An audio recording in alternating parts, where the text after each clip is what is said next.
themselves to coming back for a final season to make a name for this program.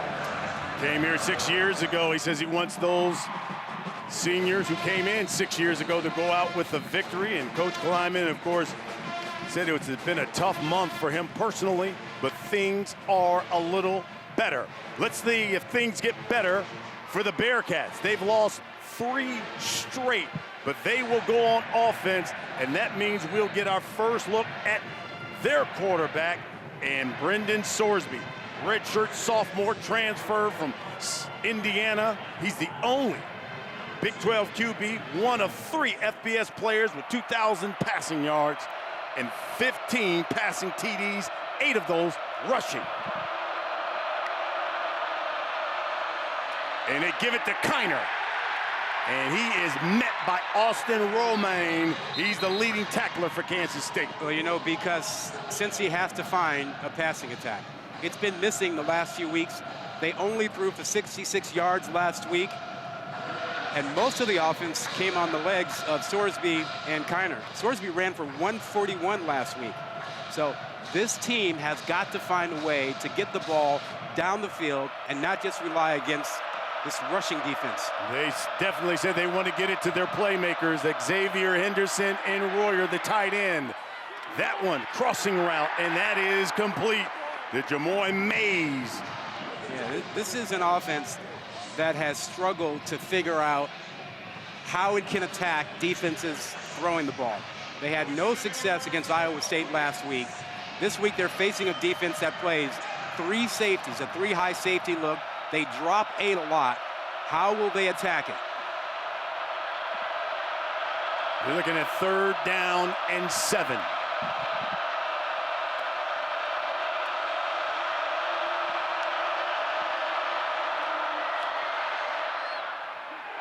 Incomplete. Wow. Xavier Henderson and Jacob Parrish, who is the best cover guy for Kansas State, was over all on him like a blanket. Yeah, how about a 3rd and 8 in Kansas State switching it up, not dropping 8, not dropping 7, instead bringing pressure and playing man coverage, and Parrish ate up the route that Henderson ran. And Henderson is their top receiver, and Parrish just won that battle. We'll watch that matchup all night long. Mason Fletcher will kick things away for Cincinnati. 6'7" out of Australia. Sterling Lockett. 6'7" punter? Yeah. My goodness. Here's Lockett. That one went off the side of his foot. And out of bounds. Looks like around the 35-yard line.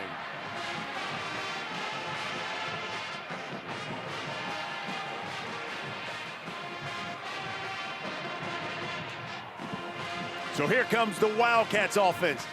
And the sophomore, Avery Johnson. Only quarterback in this conference with 2,000 passing yards, 400 yards rushing.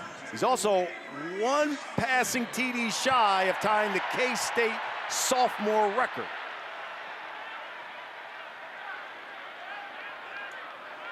They said this is the healthiest he has been in the past 4 weeks. And he's going to keep it and run. And this is what they want to see here in Manhattan. Oh, man. Yeah, he took a shot on the sideline there, a little bit out of bounds. No flag thrown. If you've watched Kansas State football over the years, you know that their offense, when it's good, is based on a running quarterback. I'm talking about Michael Bishop, L. Roberson, Colin Klein. That's the history here. And this young man is the fastest of all of them. That hit was a little bit late, in my opinion. 33-yard pickup. Here's DJ Giddens.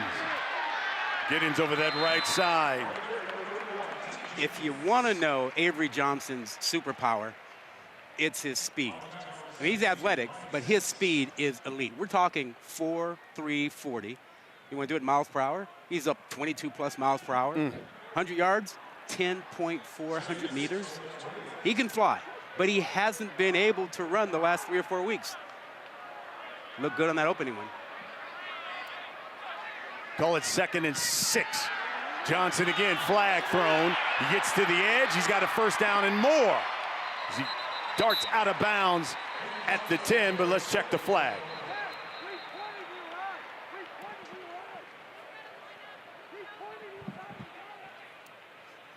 Luke Richmond is our official. Illegal formation, offense. More than 4 players lined up in the backfield. 5-yard penalty, second down.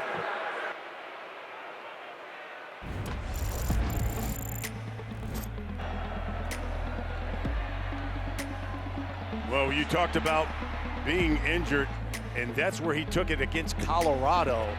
Yeah. And ever since that game, Rod, has not been healthy, but they believe this is probably the healthiest he has been in at least 5 weeks. It affected his running and his throwing, and the offense has been off because of that. 2nd and 11 with the penalty. Johnson through the air. Johnson over the middle and out of the hands of Chase Brown. Well, you can see because they're not wasting any time getting him involved and testing him and finding out how healthy he is. He's run it a couple times. He's got a shot at a ball down the middle here, gives it enough air. I think it was just misplayed by Brown. Jace Brown there had a shot at it. He slowed up a little bit on it. Probably should have just run through it. He's the team's leading receiver as well. So now 3rd and 11 from the Bearcat 33. Johnson. That's complete to Trey Spivey. And that should be enough for a 1st down for the Wildcats. You can just see Avery Johnson moving with more confidence. You know, looking at the tape the first 6-7 games, he was a very confident runner. He threw with authority, but the last 3-4 weeks, he seemed tentative. Not tonight.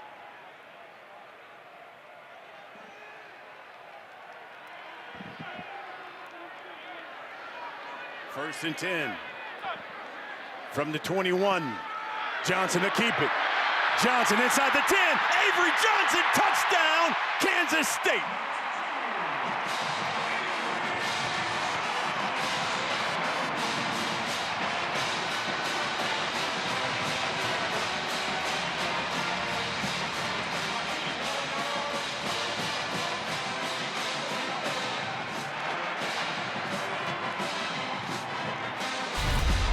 Another rushing touchdown for Avery Johnson. That'll be his 6th on the season. Yeah, they run the quarterback counter, pulling the left tackle, Kilty, and also using Giddens, the running back, as a blocker.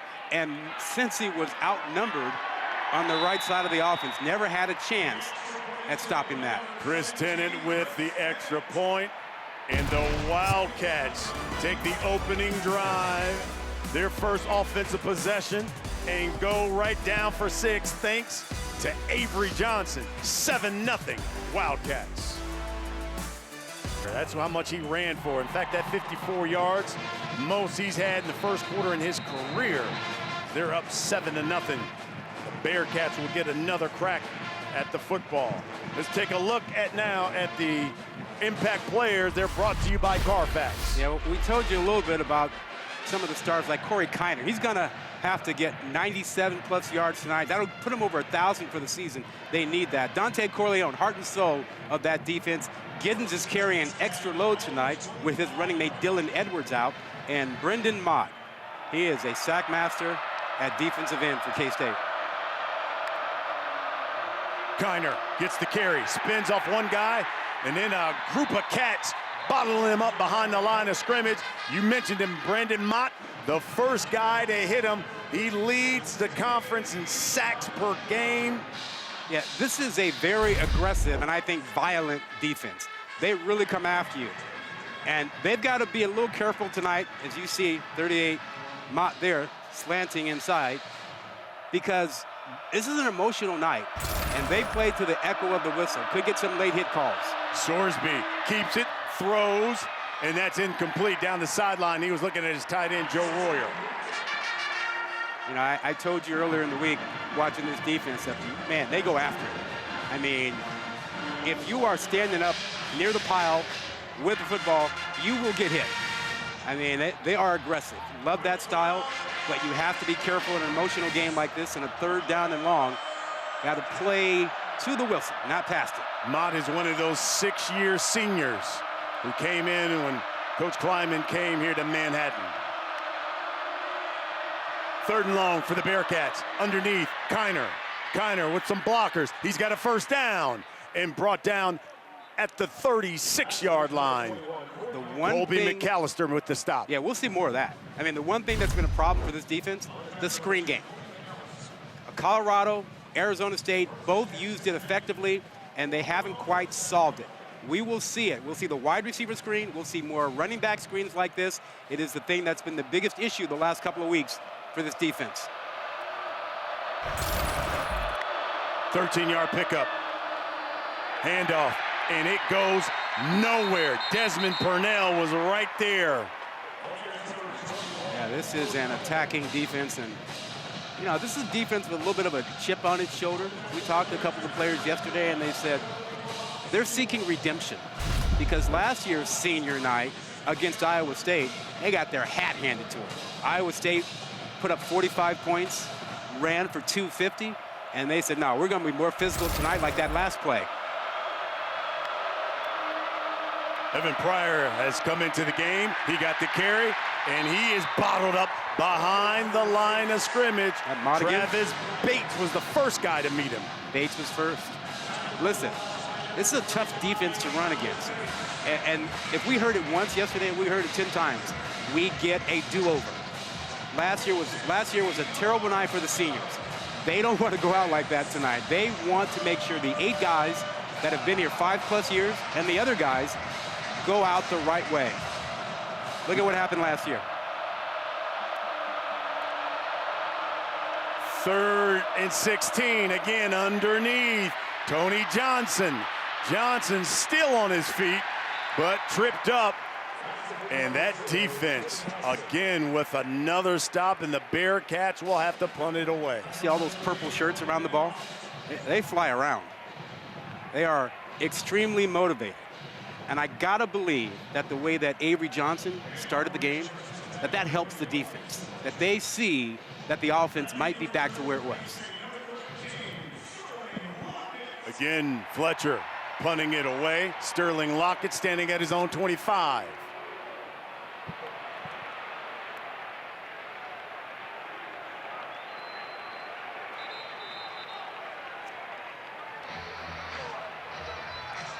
Second offensive possession out here for the Wildcats. After they went 65 yards for a score on their first possession.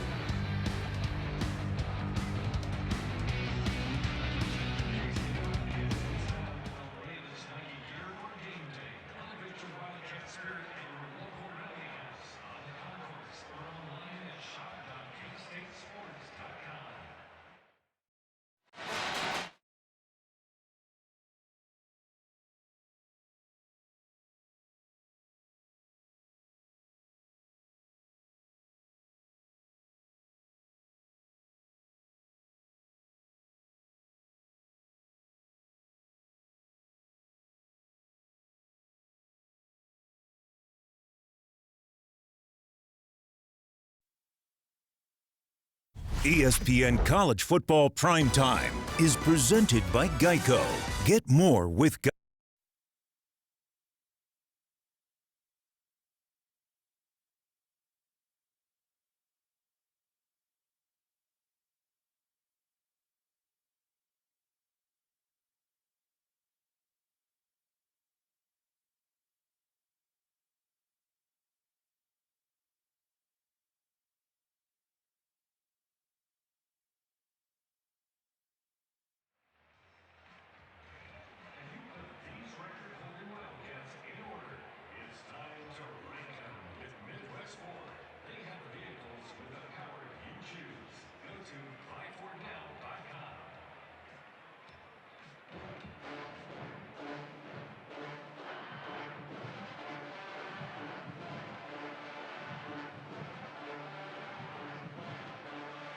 Off and not a bowl game. Change.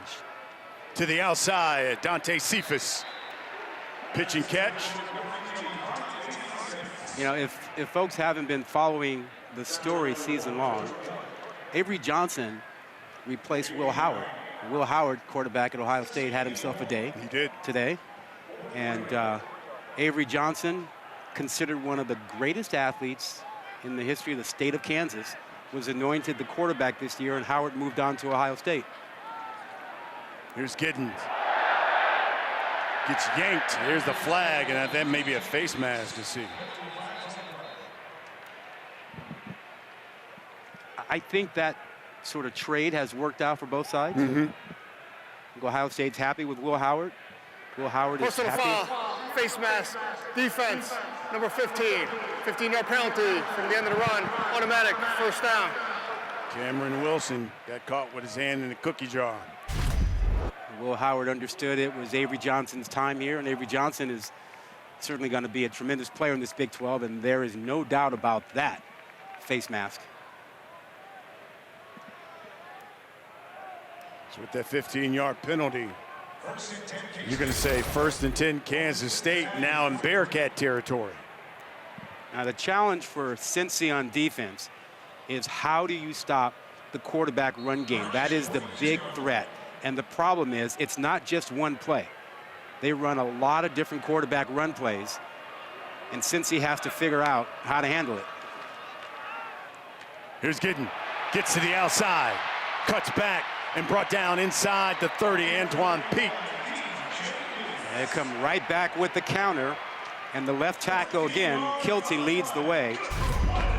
And Giddens does a nice job of just sliding to the outside. Watch the counter. They pull the left guard, left tackle, and what great vision by Giddens to see it to the outside and to just jump step. Just kind of jump cut out there. Second straight year. He's had over 1,000 yards, and he's a semifinalist for the Doak Walker Award as well.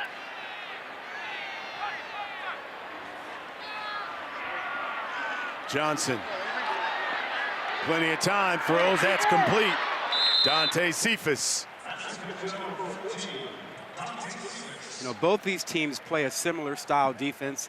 3 down linemen, 3 linebackers, 5 defensive backs, 3 safeties, kind of the new wave defense that has sort of taken the country by storm to address the run-pass option and the passing attack.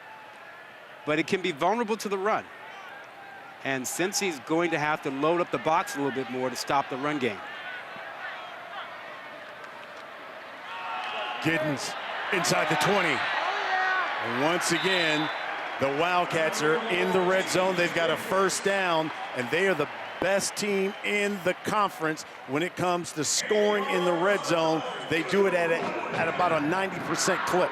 Yeah, it's about touchdowns, though. I mean, if you can get touchdowns at a clip of 70% or more, you are top 10, top 15 in the country, because you don't want to just kick field goals to score. And they are good at getting into the end zone down here. But 70% or more is what you want with touchdowns. So far, Kansas State has run the football for 80 yards. And maybe make that maybe 81. Giddens gets wrapped up at the line of scrimmage. With Cincinnati, -7 yards rushing right now.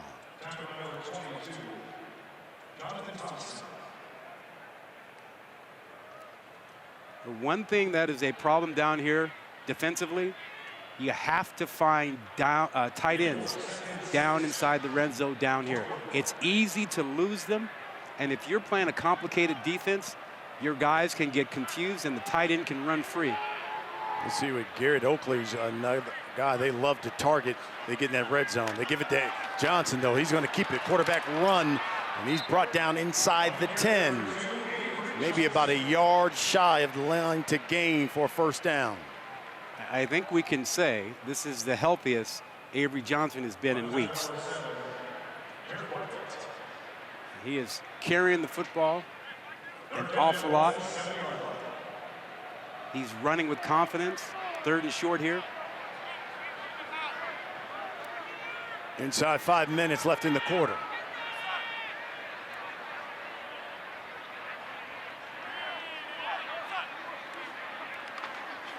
Johnson to keep it. Oh, and my. He's brought down at the 10. Good play. Oh, my. What a play by Jonathan Thompson. What a great play by Thompson. He's the redshirt sophomore out of Columbus, Ohio. I thought Avery Johnson was going to scoot to the outside, and he had a chance to get into the end zone had he done that. But Thompson took his blocker and drove him right back into Johnson. This is as good a play as you'll see. Take him, beat him inside, and then just took away the outside from Avery Johnson.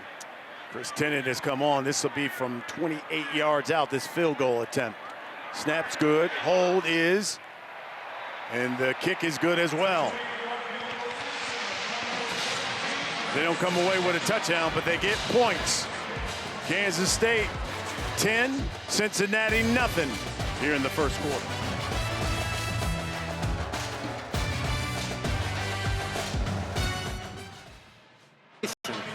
Cleaned them out last week for Arizona State. And he had a big game, 176 yards receiving. Let's go to the studio and get an update from my man, Kevin Connors.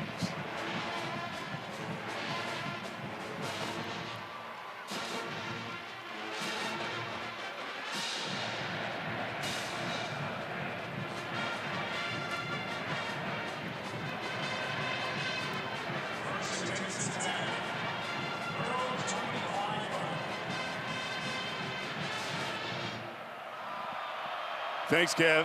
Brian Custer, Rod Gilmore, Lawrence Sisler with you here in Manhattan, Kansas. Third offensive possession here for Cincinnati. What do you need to see out of them, Rod? Throw it in. They throw it, and it's complete. That's Xavier Henderson, their alpha receiver, the main man they want to get the football to, and that pitch and catch is good for 21. Yeah, teams have thrown the ball well against this defense. And when you get a guy like Xavier Henderson, 6'3", 200, that deep over route gets him matched against a safety, and that is a mismatch. You want to get him in the slot and get him on a safety if you can, and you got to protect your quarterback. Yeah, he stood in there, took that hit, but delivered it to Henderson. Sorsby has it, keeps it. He's across midfield. He's in Wildcat territory, and for the first time, the Bearcats now knocking on the door here offensively. And they have turned to the quarterback run game a lot the last couple of weeks. You know, they only threw the ball 18 times last week, only 66 yards passing against Iowa State. They're gonna have to throw it a lot more tonight against this team. You are not gonna line up and just run against this Wildcat defense.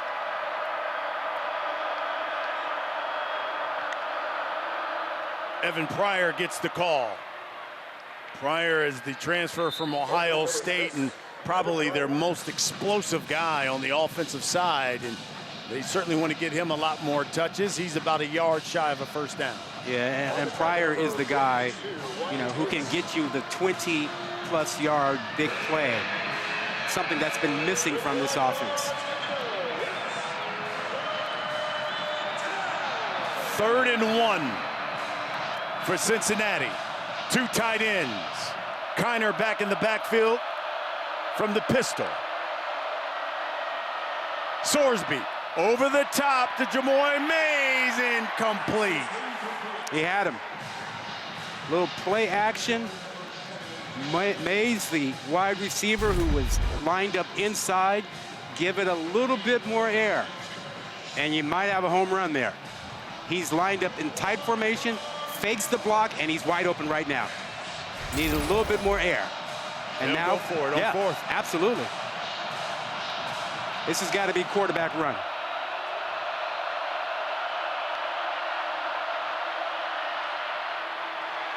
And he is hit right at the line of gain. It depends on the spot here. Yeah, he ran into Cody Stufflebean and also Austin Moore. Officials Depends timeout on that spot. for a measurement. And If you look at it, it looks maybe a half a yard shy. maybe. We'll see. Yeah, Sorsby is sort of their big running back. And he's the guy that's 230 pounds that on short yardage situations, you're probably going to see him get the ball because everybody else is 200 pounds or lighter. I have no problem with their decision to go for it here. How about Kansas State's defense coming up with one of the biggest plays here so far? Well, that defense was thinking the same thing we were thinking. Short yardage up here, quarterback's going to get that ball. Question is it going to be inside or outside? Quarterback, just speed option. And look who's sitting there. Austin Moore, a young man who we talked to yesterday, has played a lot of football here, has waited a long time to become one of the leaders on this team. Former walk-on. Another one of those 6-year guys. And as you talked about redemption, he said, hey, look, I could have been a senior and walked away last year, but we lost that game to Iowa State. I had to come back. Johnson handing it off to Giddens. Pick up a 5 for DJ. You know, we talked about head coach Chris Kleiman, and it's been a tough couple of weeks. He had to deal with questions earlier in the week about whether he was going to retire. And when he got a chance to address, he said, where'd that come from? No plans. People just thought he was so upset and so emotional after the last couple of games that maybe he was thinking about stepping down. That is not the case. He was very emphatic about that. Giddens again over that right side. First down and a whole lot more by DJ Giddens. That's a 20-yard pickup for him. Yeah, you know, Kansas State has found something. They are running the counter. They're bringing a couple of extra blockers around, and Cincy is short man. They don't have enough numbers to handle the blockers. And they've run that, I think, 4 times, and each time they've had good yardage out of it. Cincinnati has got to adjust and deal with it. Wildcats, the second best rushing team in the Big 12. Johnson, play fake, throws, that's complete. That's DJ out of the backfield. Everything is working for Avery Johnson. Superpowers. I mean, when he gets back to running at full speed, he feels good about himself. Magically, the touch on his passes become better. Everything is better for him. We play one quarter here in the Little Apple. Kansas State on top of Cincinnati, 10-0.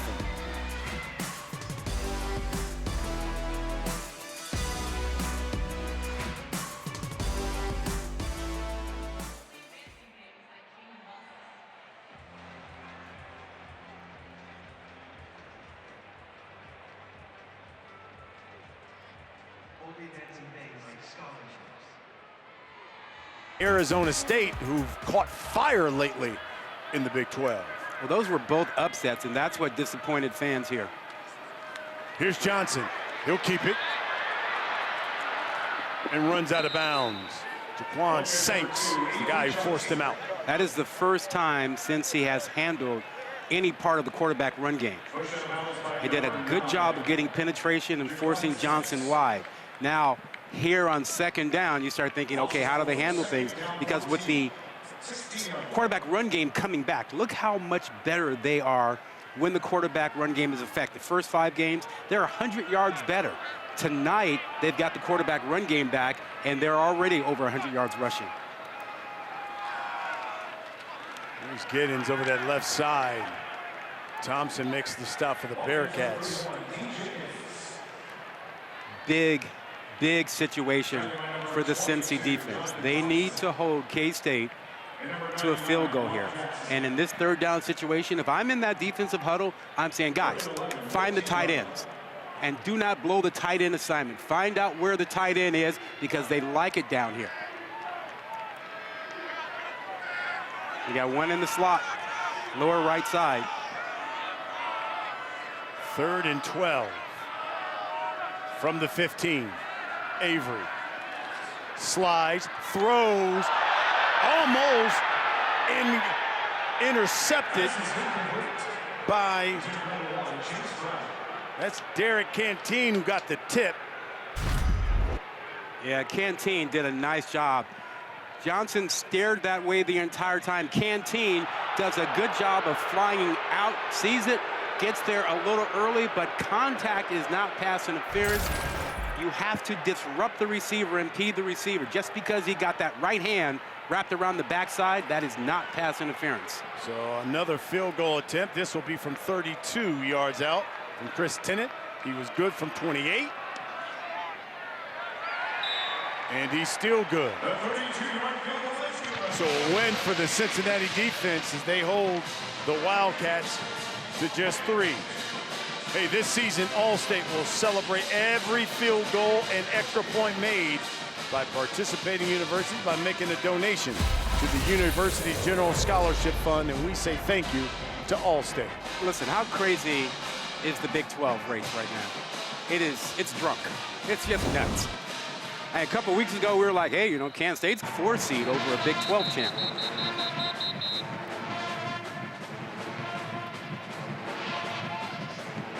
Here comes Brendan Sorsby. This Cincinnati offense so far, Sorsby 4 of 7 for just 39 yards passing. And the Cincinnati offense, they've had 3 offensive possessions. A punt, and they gave it up on downs. Coach Satterfield, who is in his 2nd season here in Cincinnati. Wants to get to a bowl game badly. They did not make one last season in his first year. Sorsby again throwing, and that was to Royer. It's incomplete. And one of the things that's really critically important for this offense, they have to get Sorsby settled and comfortable. You know, the coaches mentioned to us this week, you know, he gets a little hyper at times, and they haven't had great success throwing the ball, so they need to get him settled. What does he like? Run what he likes. If he wants to run the ball, run the ball. If he likes a tight end over the middle, give him the tight end over the middle. If he likes the out route, give him the out route. But it's important to get him confident. Plenty of time, and that one's a strike, and it's a first down to the X-Man, Xavier Henderson. He has a strong arm. He is a first-year quarterback. Played a lot of quarterback in Texas high school football, and didn't you know that place well? Oh, absolutely. And they take their football seriously in high school, and he was a stud. Didn't Ryan a powerhouse there in Texas? He is a good-looking prospect. When he is settled and his mechanics are good, he can throw that football. First down. Sorsby again, plenty of time, swings it out to Tony Johnson. Tony Johnson down the sideline, and he's in Wildcat territory and forced out of bounds at the 47. I love that for Sorsby. He didn't force the ball down the field. Young quarterbacks do that a lot. Instead, he said, you know what? I got my guy, TJ, over there. Let him go to work. And he just let him do his thing and make a guy miss. Didn't force the ball. That is a mature effort by the quarterback. 17-yard pickup, just the 4th first down here for the Cincinnati offense. Sorsby under pressure. Again to the outside, this time to Jamoy Mays. He swung out of bounds at the 33. There's the flag down.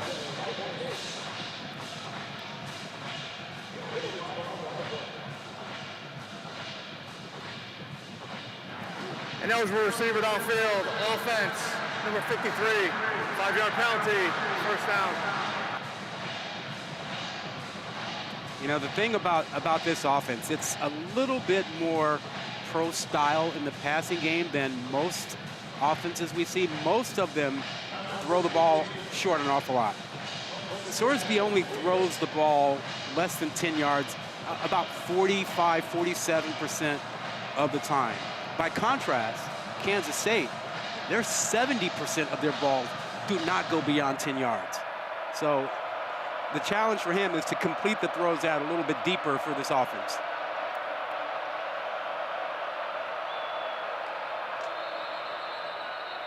I think we're going to get a timeout from Cincinnati. Prior to the snap, charge timeout, Cincinnati. Be a 30-second timeout. Coach Satterfield wants to talk it over with his O. They're down 13-0 here in the second quarter.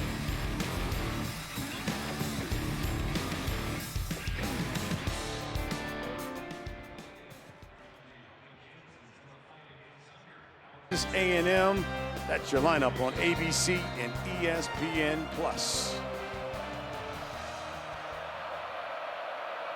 First and 15. Sorsby. That's a strike. Or incomplete. Rolling on the Moyes field, had it. incomplete pass. Mays, Second Jamoy down. Mays had it. Right now, Kansas State defensively is doing a good job of dictating where Sorsby can throw the ball. He hasn't been able to go to his first 2 targets, and so he's coming back off to find Johnson. The defense has rotated to double Henderson and the tight end Royer. So Johnson's getting more of the attention from Sorsby. He'll swing it out to Kiner. Cross midfield. He's back at the original line of scrimmage. Austin Romaine with the stop. 3rd down coming here for Cincy. Yeah, and this is cross midfield. This is where Satterfield said, yeah, I start thinking about 4-down territory when I cross midfield. 1 for 4 on 3rd down tonight.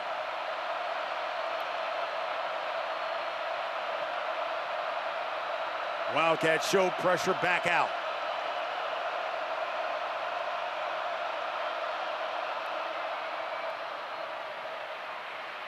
That's Tony Johnson, and Tony Johnson has got enough for a 1st down for the Bearcats. Yeah, mistake by Kansas State. They were outnumbered by receivers to tacklers. Sorsby saw it right away, raised up and threw the ball out there. Simple. It's a free, easy throw. Can't go broke taking a profit, right? You're going to play 2 defensive backs against 3 receivers? We'll take that. Bearcats will go with a little tempo here to change things up. Kiner. Nice cut to the inside. Austin Moore makes the stop. Yeah, the question is, can Cincy get the matchups they want in the passing attack? Can they get Henderson on a safety or getting matched up against the corner, Keenan Garber? Sorsby throwing too high to Mays.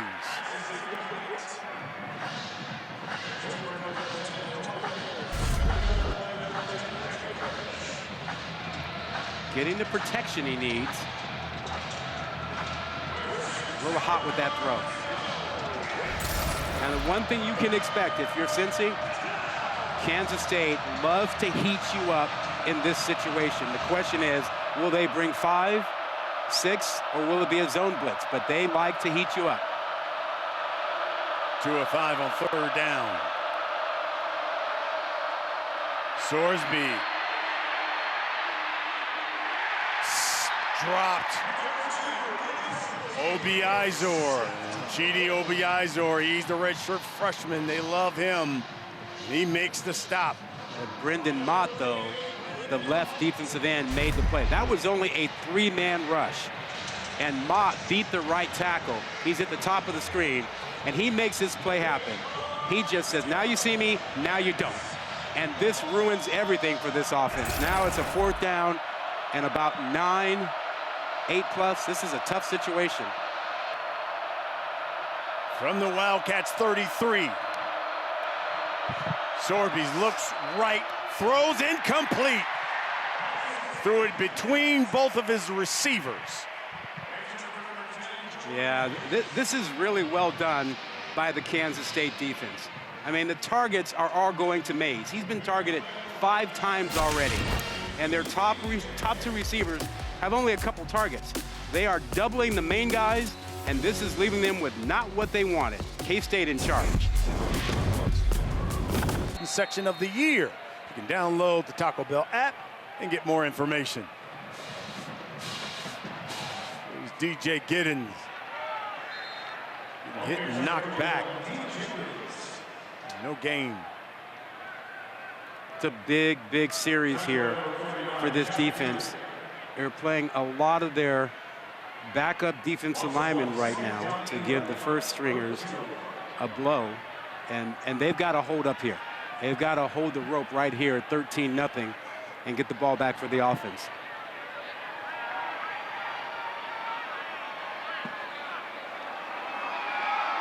Johnson to keep it. Roll, throw on the run. And sliding is Jace Brown with that catch. You see the superpower, right? I mean, when he can move and run like he normally does, he throws the ball well on the move. He could not do this last week, 2 weeks ago.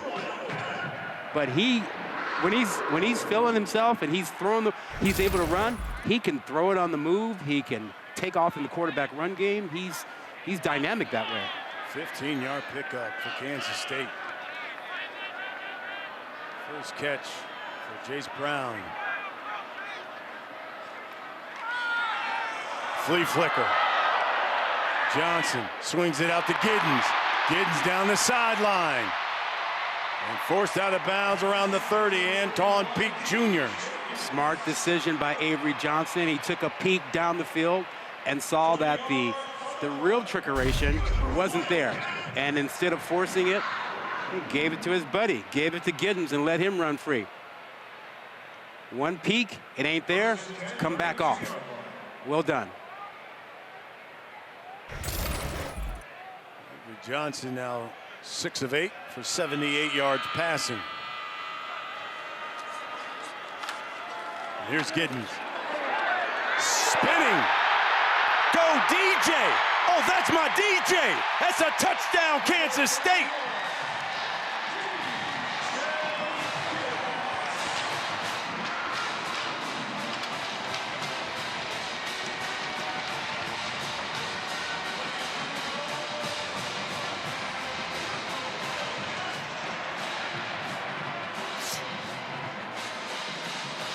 Sixth rushing touchdown of the season for DJ Giddens. We talk about the really good, the great running backs doing something on their own, making guys miss, not just getting what's blocked. That DJ was dancing out there. Yes, he was. Extra point is good. I mean, when your line gives you something, now you got to give your line something. You know what? I'm going to make a couple guys miss. I'm going to show you my sweet feet and finish the run. There's a DJ in the house.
The touchdown run that put Kansas State up big. Because it's the counter again, and it should have been a 3-yard gain, right? But the special backs give you something else. And we saw Giddens give us a shake, a spin, and speed to make 3 guys go, what happened? Kansas State, both of their touchdowns tonight, they've done it in 2 minutes, their drives. First one, 2:08, and this one in 2 minutes and 2 seconds. Let's get a studio update. Here's Kevin Connors.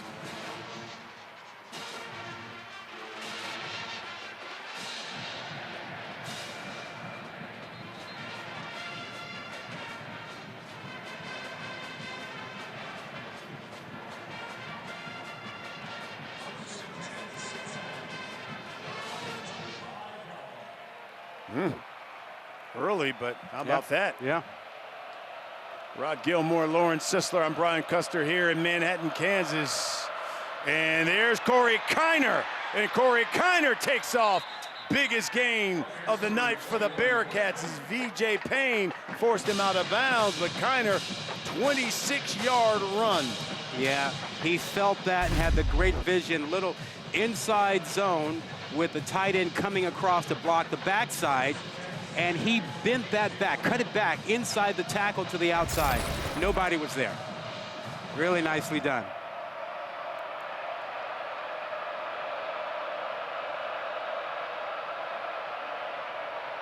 Sorsby, complete, and what a lick, VJ Payne. Remember what I told you? Put on Tony Johnson. This defense is aggressive and violent. And VJ Payne brought the pain. That's a big-time hit. And he is a safety who hangs around the box. He looks for the run game. All of these defensive backs, first and foremost, are focused on the run game and the short passes. So if you're going to attack them, you need double moves, you need play action.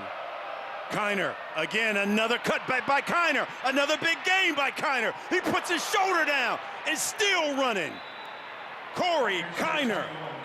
What a run. That one for 24 yards. He says, you guys forgot about me.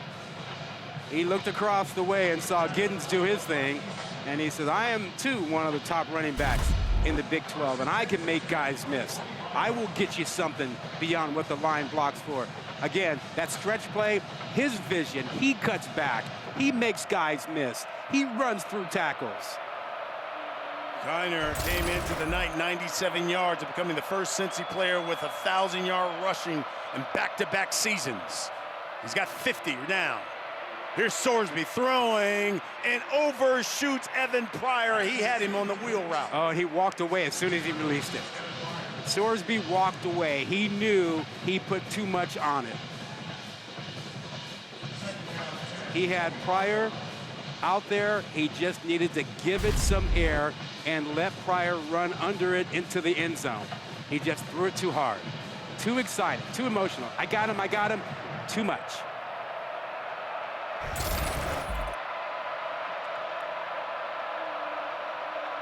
Second down.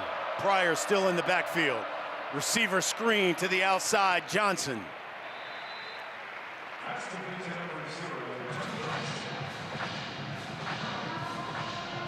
Third down coming. Can they answer? And right now, they have to find a way to get their stars involved. So far, Kansas State has been able to roll their coverage and take the stars. Henderson, the wide receiver. Royer, the tight end. They've been able to limit Sorsby's ability to find them. They got to move them around and get them free.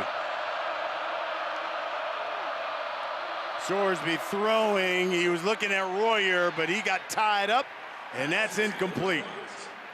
And another decision here for Coach Satterfield. I don't think there's much of a choice. I think you got to kick this. You got to get on the board. You're fourth and almost 10.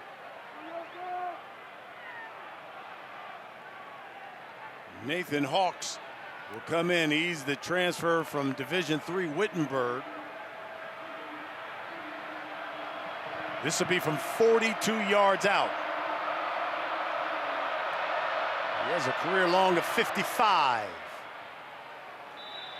And that's good, and the Bearcats are on the board.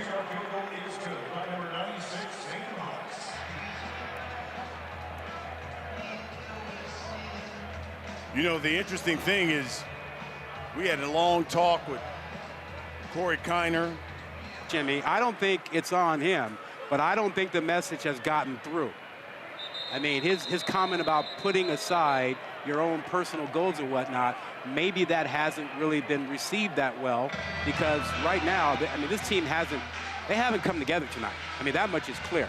I mean, slow start, and he has done everything he can. He's running as hard as he can, breaking tackles, but they need their stars to make plays, and that hasn't happened. Kiner needs just 47 more yards for 1,000 on the season. K-State so far on their drives tonight, touchdown, field goal, Field goal, touchdown. Here's Joe Jackson. Over that right side. Picks up about 3. Yeah, the one play that this defense has struggled with all night long is the counter, where they pull the left guard or the left tackle and another player with them. They've run it for the quarterback, they've run it for the running back, and it has been a huge play for this offense all night, and Cincy has not handled it. One said at the top of your screen, but it's a design quarterback run for Johnson. And a flag comes flying in at the end of that run. I think one of the things that's a problem for this defense is defensive tackle Dante Corleone has been in and out of the lineup tonight. And, you know, he was out of the game the last half of the game last week against Iowa State. Holding, offense, number 54, 10-yard penalty, second down. And when Corleone is in the middle of that defense and he's healthy, it is tough to move the football. But with him out of there, it's a lot easier for K-State to run. And you see the left guard, number 54, Panzer. Panzer, yeah. Yeah, that's a tackle takedown on Bartlett.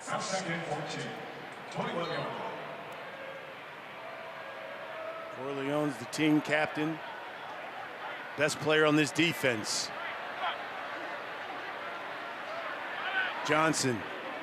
That's complete to Dante Cephas again. When Corleone is in there, he commands a double team. You have to double him. He is powerful, 6'1", 320, has quickness, can really be disruptive inside, so you have to double him. When he's not in there, now you get single blocks on the nose guard, and you get the other left and right guard getting on your linebacker so that you can run the football. I love that they call him the Godfather. I love it. 3rd and long. Johnson to keep it. Hit from behind. Eric Phillips.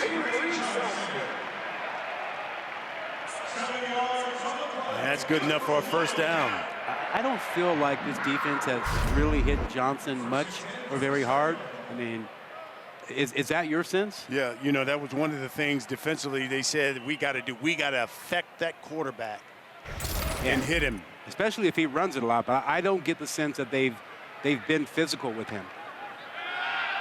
Johnson through the air. He's got him in, and that's complete. Trey Spivey.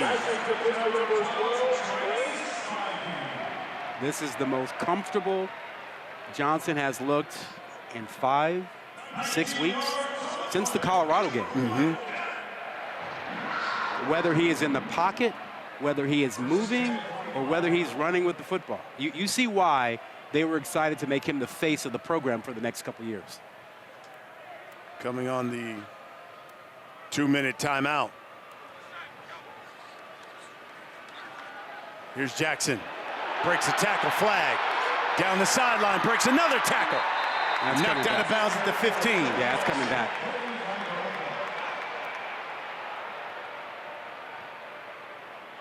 Holding, offense, number 75, 10-yard penalty, first down.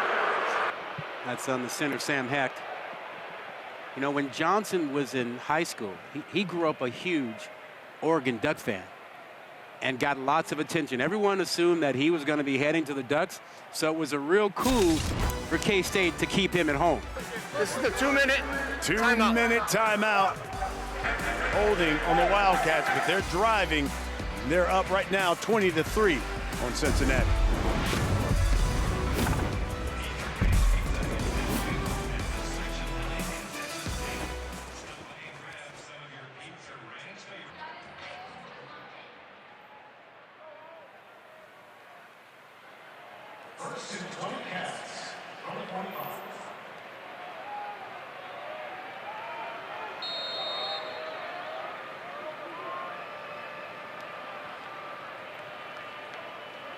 Looking forward to that. We'll be in SMU next week. Here's Joe Jackson. Hey, not to mess with the guys in the studio, but what if What if Kansas State had not lost to Houston? Yeah, man. I mean, that's what Kansas State fans are thinking. Absolutely. The opportunity. Yeah. They'd be in the thick of this thing. Absolutely. Take a look at these standings. Yeah. The upset loss to Houston right before the bye week changed everything for the Wildcats. Minute 20. Keep in mind, Kansas State would get the football to begin the second half. Could he get more time? And Johnson to just throw that one away.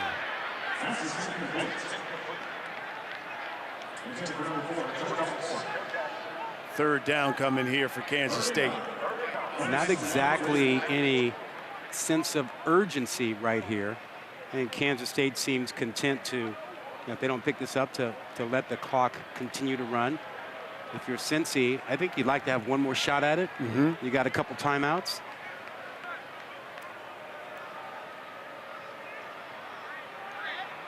Wildcats have converted 2 of 4 on third down so far tonight. Empty set.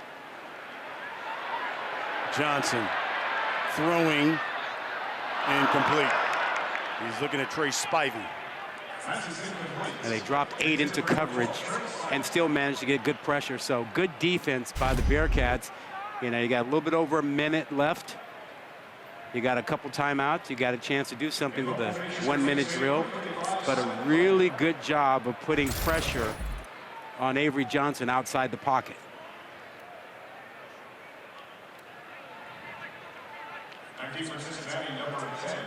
Simon McClannon will be punting things away. Jamoy Mays standing inside his own 10. Calls for the fair catch. Made there at the 17. Hey, make sure you kick off your Week 12 NFL Sunday tomorrow with that countdown crew. You got Shefty, he's going to go all access with the Harbaugh brothers, and special guest Guy Fieri. We'll break down the pregame meal, of course, that fuels the NFL. All the injury updates, breaking news, Sunday NFL countdown, 10 a.m. Eastern on ESPN and the app. How cool is that for the Harbaugh brothers? Some. You know, I mean, I've known those guys since, you know, Jim was in high school. And, yeah, they were going at each other back then. And they're still doing it. Still doing it. As head coaches. That's really cool. Sorsby steps up in the pocket, throws. Mays caught at the 30. And brought down at the 34. Pass complete to number 10. Under a minute, clock's ticking. Bearcats have got 2 timeouts.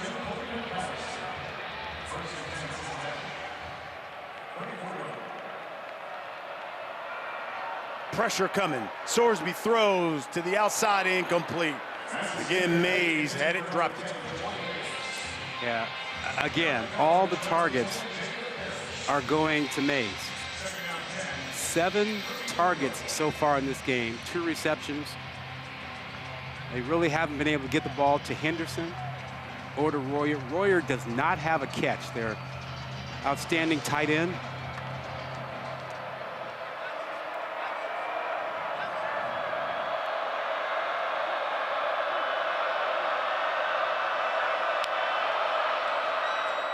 Here's Kiner. Maybe a yard. Timeout called by Cincinnati. I think when Cincy goes into the locker room, Cincinnati. there are a couple things that you put up on the board. For the defense, they put up the counter play and how they're going to get penetration and stop the counter, where they're pulling 2 linemen, and it's been a problem for their defense all night long. And then offensively, how do they move Henderson, number 8, to get him on safeties and to get a matchup where they can get the ball to him? Because right now, Kansas State has taken that option away from them. And if Henderson doesn't catch any passes, their passing game is going to be no better than it was last week. And last week, they only had 66 yards passing.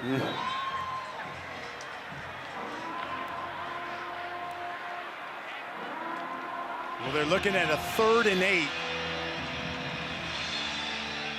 from their own 36.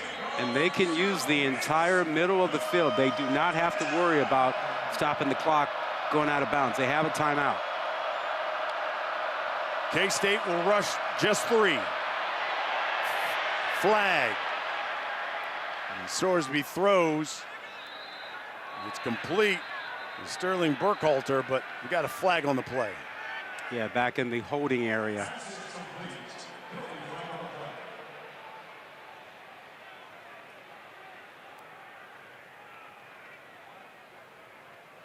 Luke Richmond, our referee. Holding. Offense. Number 56. 10-yard penalty. Second down.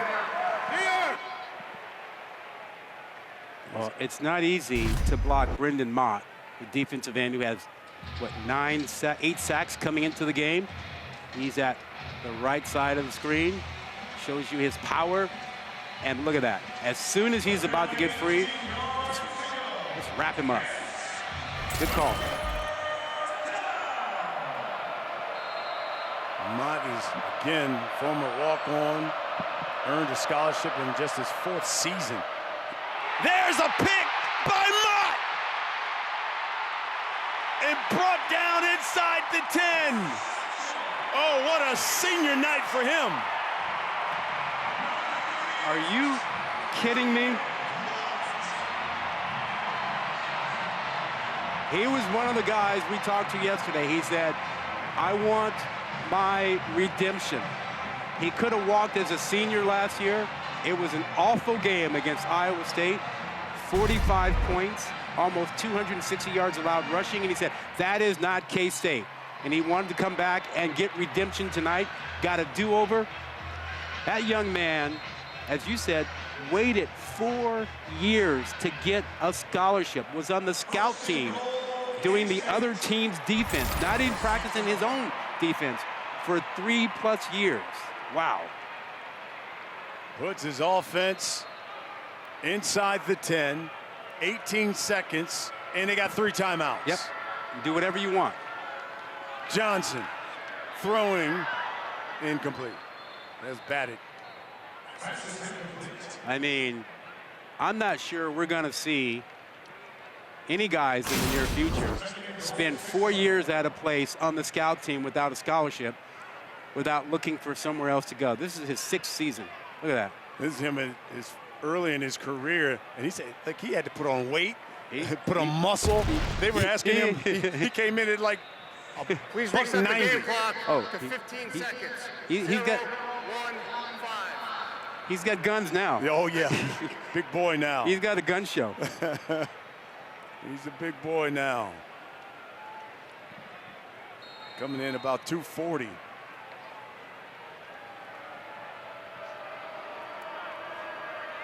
Here's 2nd and goal.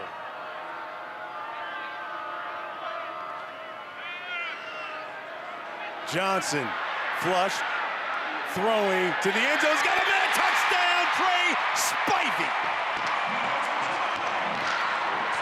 First touchdown of his career for the redshirt freshman.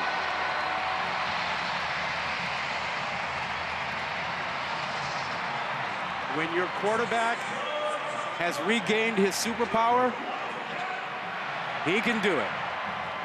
He extended the play. He bought time. He had all the confidence in the world, and he waited for Spivey to come free, and Spivey stepped up last week to step in for an injured receiver, and Spivey gets rewarded with a touchdown shot here at the end of the first half. Yeah, you hit it. He had a career-high 4 catches last week against Arizona State.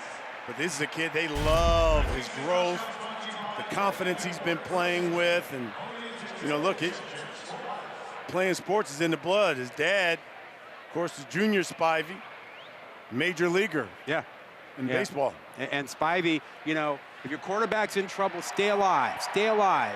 Roll to your quarterback's side. And he does a nice little dipsy-do and gets away from coverage.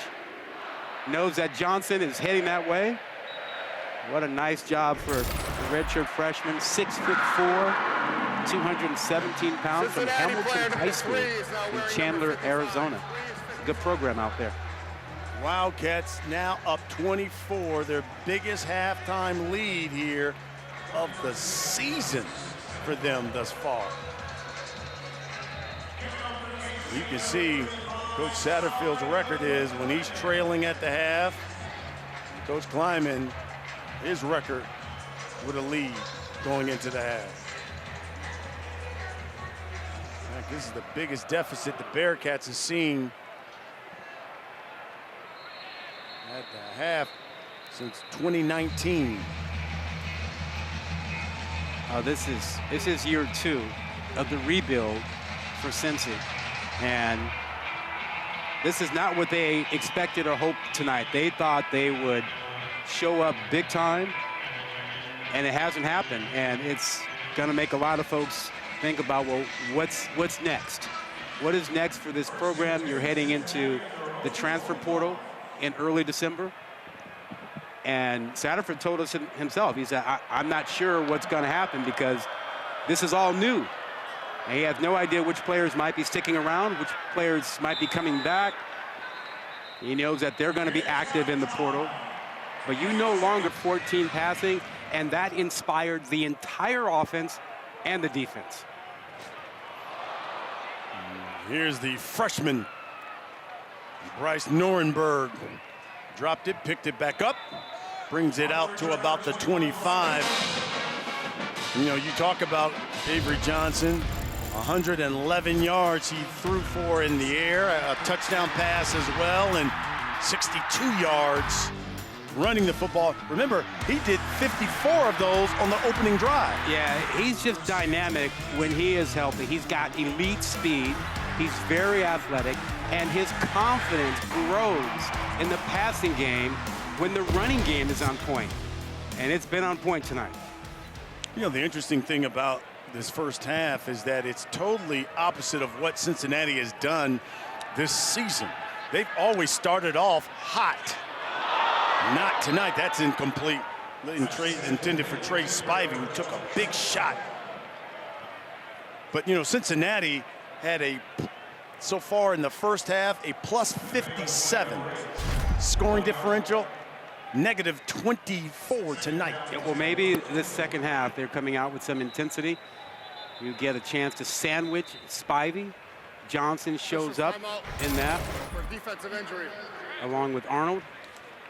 Yeah, I think that's Ormani Arnold, who's down. He's the redshirt sophomore in Long Beach, California.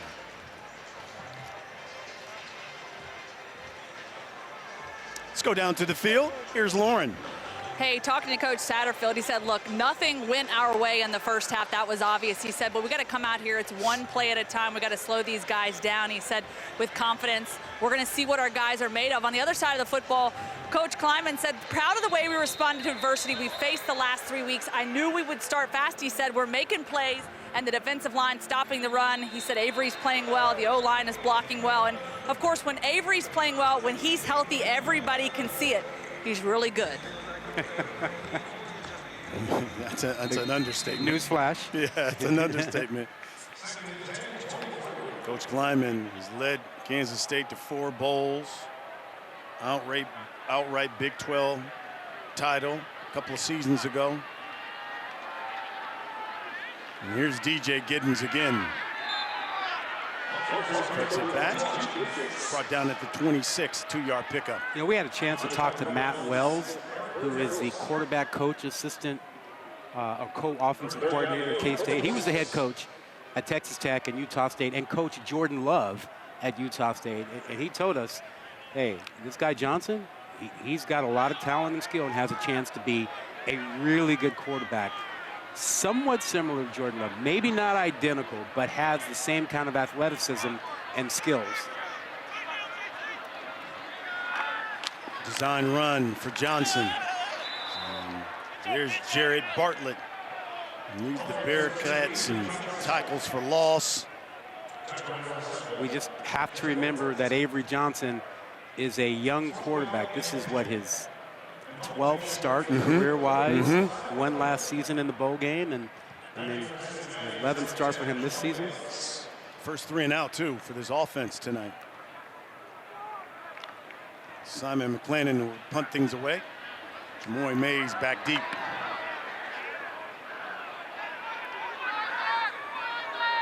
Oh, that takes a Bearcat bounce. They're going to down that close to midfield.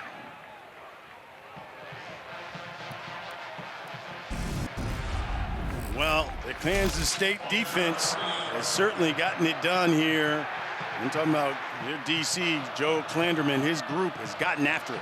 They've shut down any rushing attack by Cincy. They've put pressure on Sorsby, the quarterback spot. And also, they've been, as advertised, aggressive, violent. And then how about Brendan Mott, the leading sacker on the team, comes up with a pick. Here's Kiner. Kiner still running. That's a first down and more. Corey Kiner, and you talked about it. If there's anybody who's done this job in that first half, it was Corey Kiner. Yeah, and you know, he talked to the team this week, but even more than that, he is showing them this is how you do it. Don't worry about the words. Watch me work. And he's not taking a step back at all. He is fighting for every yard. He is running with a lot of authority. Remember, his first 4 carries, he had no yards, but the last 5, 66 for Corey Kiner. Sorsby, under pressure, throws, incomplete. Just had to get rid of it. One thing you know about this Kansas State defense, if something isn't going right, they're going to come after you.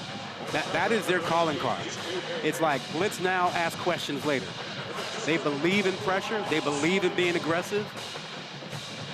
And they have a lot of guys that can get into the backfield. So if you're Cincy, you need to anticipate that. That's why screen plays have worked well against them the last couple of weeks. Back to Kiner. This has worked well for Cincinnati, giving him the football. Good one-on-one blocking up front by the offensive line and allowing him to pick the hole. They got a 3rd down and short. They've got a couple of chances here to pick up the first down. 2 of 8 on 3rd down is Cincinnati in this game.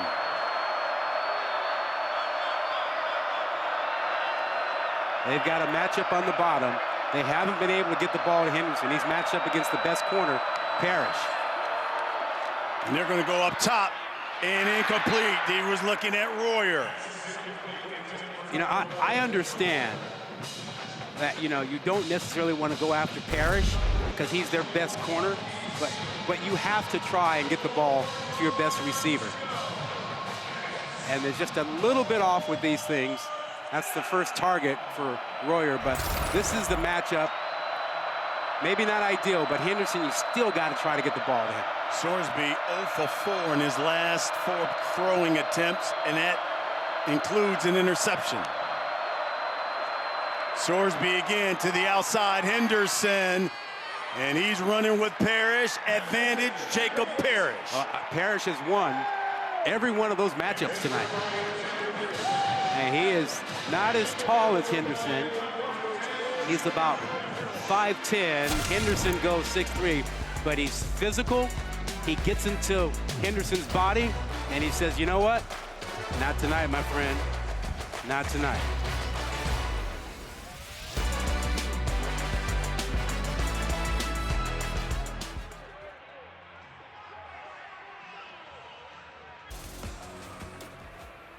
First and 10. DJ Giddens gets it, cuts back. He's brought down at the 39, and again, he's semifinalist for that Doak Walker Award, which goes to the best running back in the country. What do we have? Maybe 3, 4 Big 12 runners as semifinalists? 97 yards for DJ. Johnson over the middle for Spivey, and that's incomplete. He was running down that seam, and Jordan Young right with him.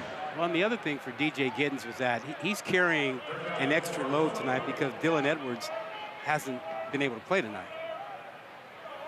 You talk about the top running backs in the country, a lot of them are out of the Big 12. Yeah, hey, Cam Scatterbo out of Arizona State, Taj Brooks from Tech, and R.J. Harvey. All these guys we saw, too, this season. I am a Doak Walker voter, and I was pleased to be able to see all those guys in person this season. Here's Johnson to Giddens. He's forced out of bounds by Logan Wilson. It is hard to ignore, though, what's likely to be more than 2,000 yards rushing from Ashton Genty at Boise State. Plus, Boise State is likely to wind up being one of the top 4 highest rated conferences. They might wind up getting a 4 seed. I think with the night he had, he's probably, I think he's over 2,000 now. Yeah. Clennon's punt. Mays. Let's it roll into the end zone. And a touchback for Cincinnati.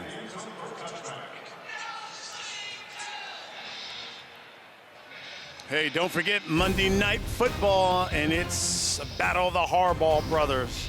Ravens, Chargers, 8 Eastern on ABC, ESPN, and ESPN Deportes. Of course, with Peyton and Eli once again on ESPN2. We talked about those Harbaugh brothers, a couple of guys you know very well. Yeah.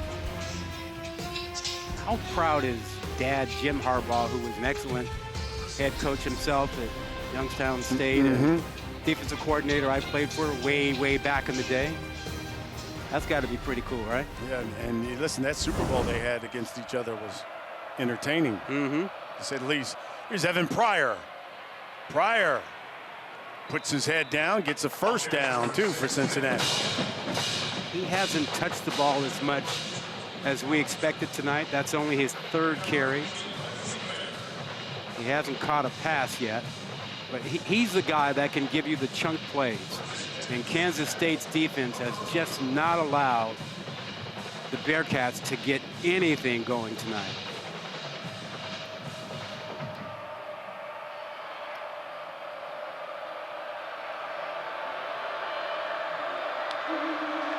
It's Pryor again.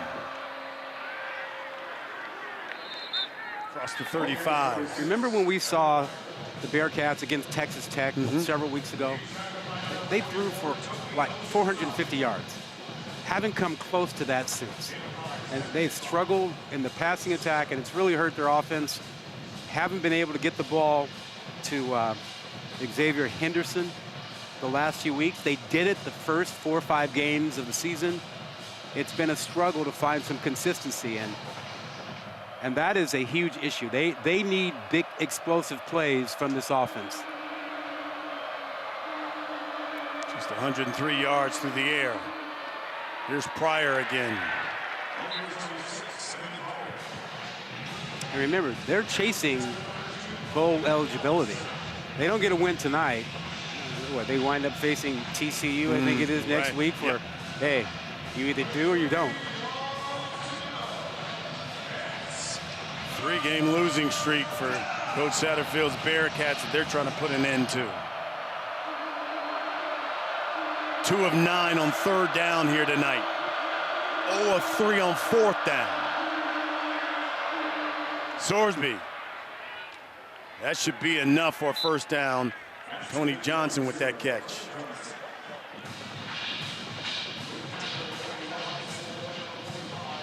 I know you were impressed with the way the guys we talked to yesterday talked about the 2-game losing streak. No pointing fingers.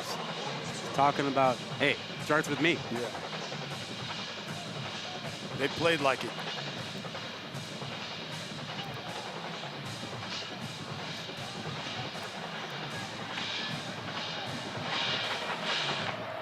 Kiner checks back in for Cincinnati in the backfield. And gets the call.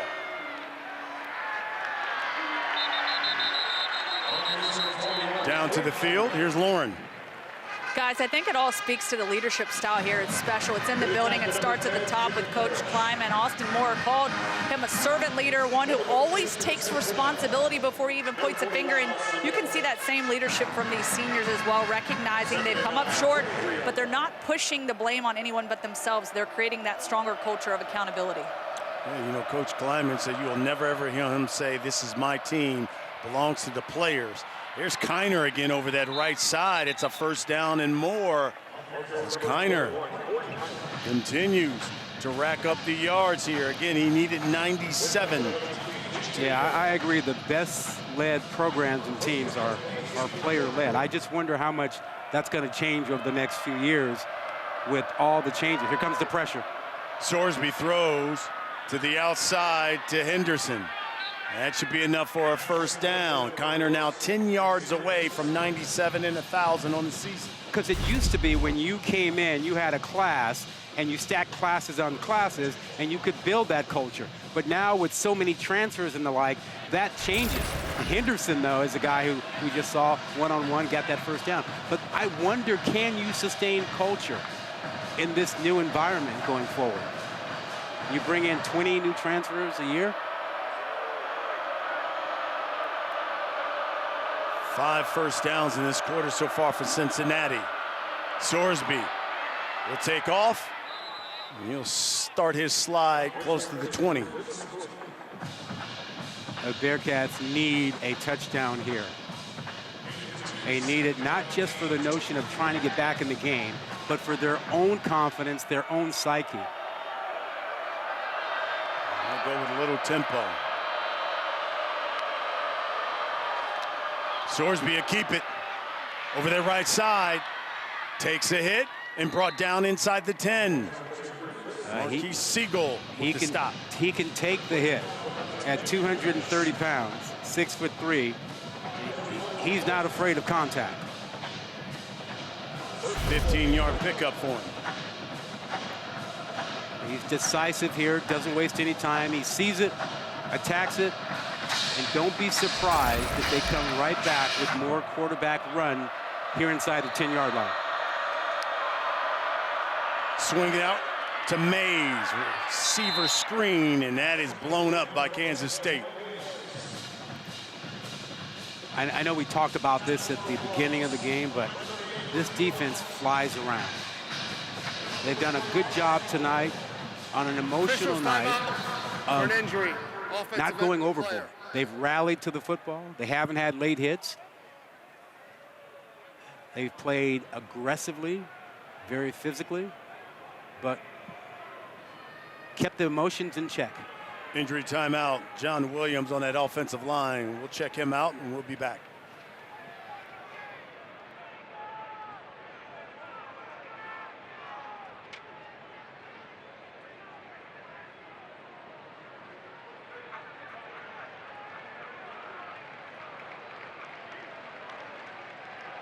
Today's junior Wildcats first question comes from 7-year-old Witt from Gardner, Kansas.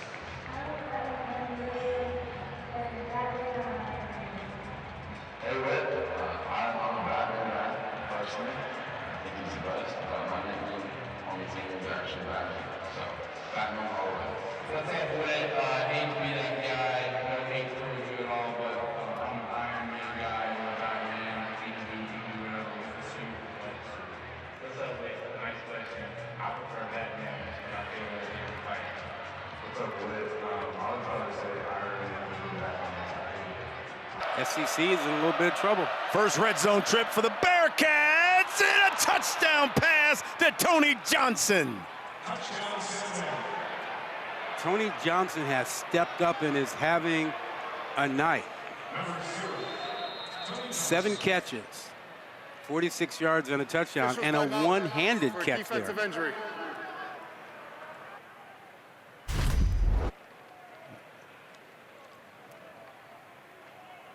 First item, find the football. How does he find the football with the ref in the way and then manages to stab it with one hand? He's got control of it. Good job. Very good job. I think that's Colby McAllister, who plays safety as the injured Kansas State player on the field.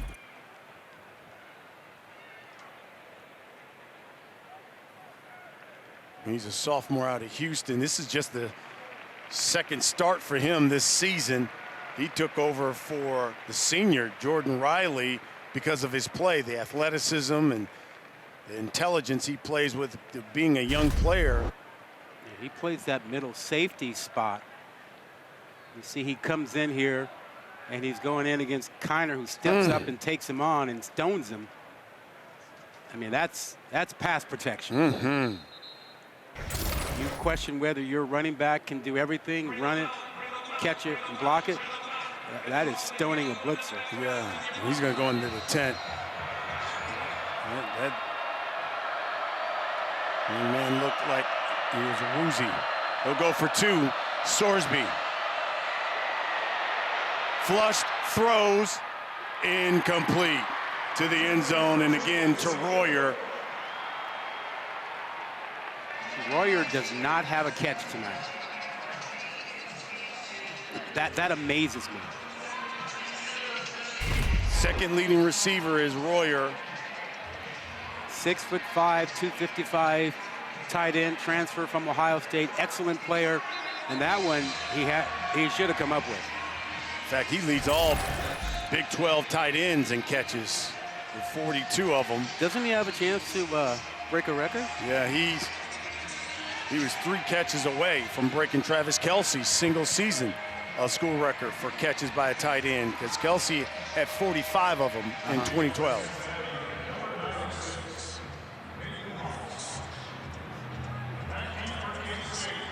Bearcats finally get on the board with a touchdown. Makes it 27-9. Nathan Hawks will kick things away, and Bryce Nuremberg, walk-on freshman. I always felt as a player that the way to get momentum was a stop and a score. Now you got the score, can you get the stop? Here's Nuremberg from his own 3.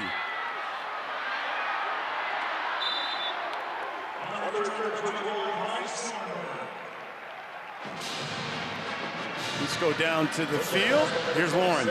Yeah, guys, I had a great chat with Avery's father, Mark, and right now Avery was frustrated coming into this football game. These last few weeks have been extremely frustrating. He's communicated that, but for a young quarterback, one thing he wasn't doing was pointing the finger at someone else. He feels a lot of that pressure, a lot of that responsibility, especially, you guys know, as the hometown kid, but he also knows that he still has a lot of work to do, plenty of room to grow.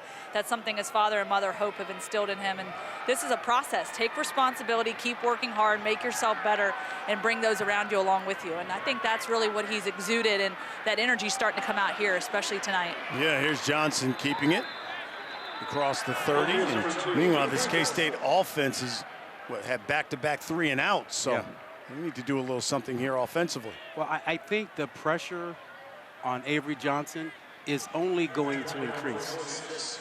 And this is his first year as a starter, his sophomore season. And because he is so talented, he's going to get a lot of attention.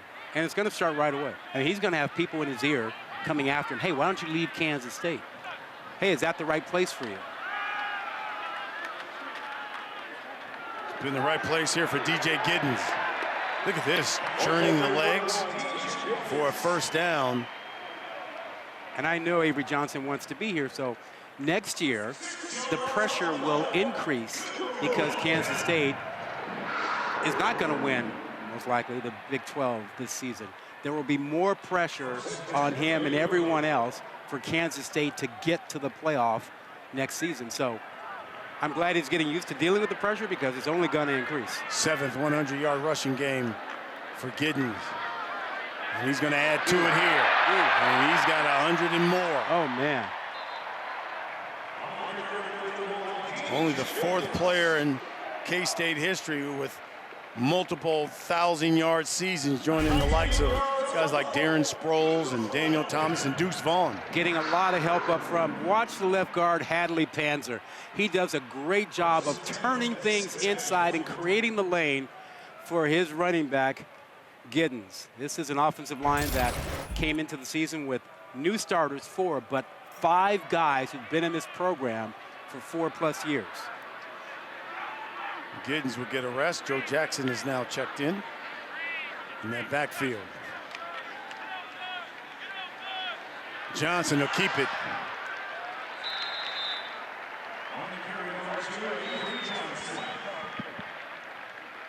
He's got over 70 yards rushing.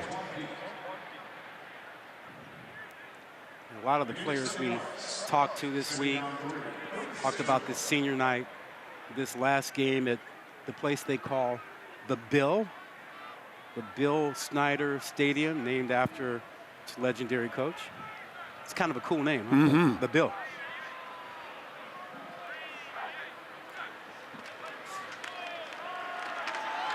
Straight ahead, Jackson. And first down. I'm watching He is commanding that double team, but he's not getting a lot of help on the edges. He's a guy who's been lucky to play this season since he had blood clots during the summer. Here's Johnson. And he just throws that one away. Corleone did not practice in fall camp, missed the opening game, wasn't cleared until week 2, and hasn't missed a beat since he got in the lineup in week 2. He's been one of the dominant defensive linemen in the Big 12. Cincinnati kid as well, so homegrown.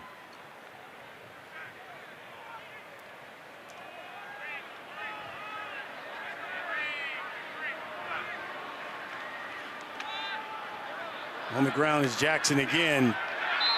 And he's dropped behind the line of scrimmage. Let's go down to the field. There's Lauren. Yeah, Corleone, he talks about his rock and his anchor, and you know who that is. It's his mom, Rashida. He watched her work hard his whole life, growing up without a whole lot, all the sacrifices to provide for him and his siblings, and she's really been by his side every step of the way. And y'all get this, in this college football journey, she has attended every single game of his home and away. She buys her tickets ahead of the season and loads it down, gets ready to travel, and knows she's going to get to see him. And she's really just been a huge rock for him throughout his entire career. Nothing like a mother's love. Here's Johnson on the run, and he'll throw it away. You know, Johnson started 8 of 10, nearly 100 yards passing, but since then has gone just 2 of 9 for 14 yards through the air.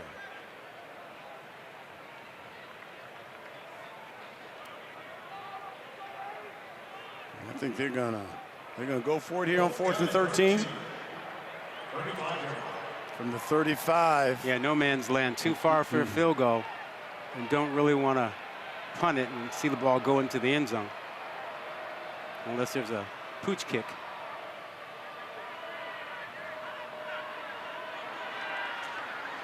Here's Johnson under pressure. Throwing, he's got a man wide open, it's Spivey. Fumbles the football, it's loose, and goes out of bounds. That might give K-State a first down. And Spivey was the last one to have control of that ball. The Bearcats had a chance to recover it, but they don't come up with it. Bring it back to the spot of the fumble. Where that spot is, they'll mark it where he fumbled it, not where it went out of bounds, though. Yeah, he had the first down. Okay. So, yeah, pick up a 14, so that is good for a first down.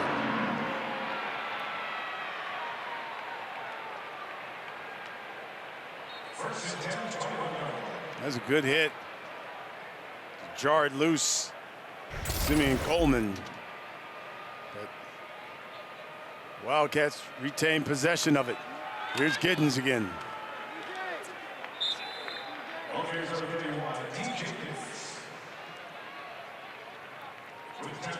Thanks so much, Coach. You bet, appreciate it.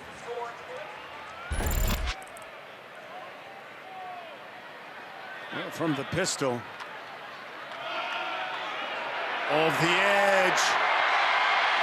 Diving touchdown. DJ Giddens. His second of the night. No contain on the right side for the Bearcats. And Giddens saw it, and he headed for the corner. A mistake on the back end. You always have to have contain to force the ball back inside. Doesn't happen here. A little crackback block by the wide receiver Johnson. Eliminated the contain man. And Giddens had a path to the end zone.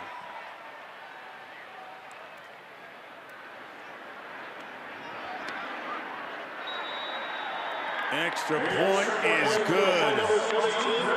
And the Wildcats rolling it up and getting it done on the ground. 230 yards of rushing. And DJ's got 2 tutties. And they're up 34-9.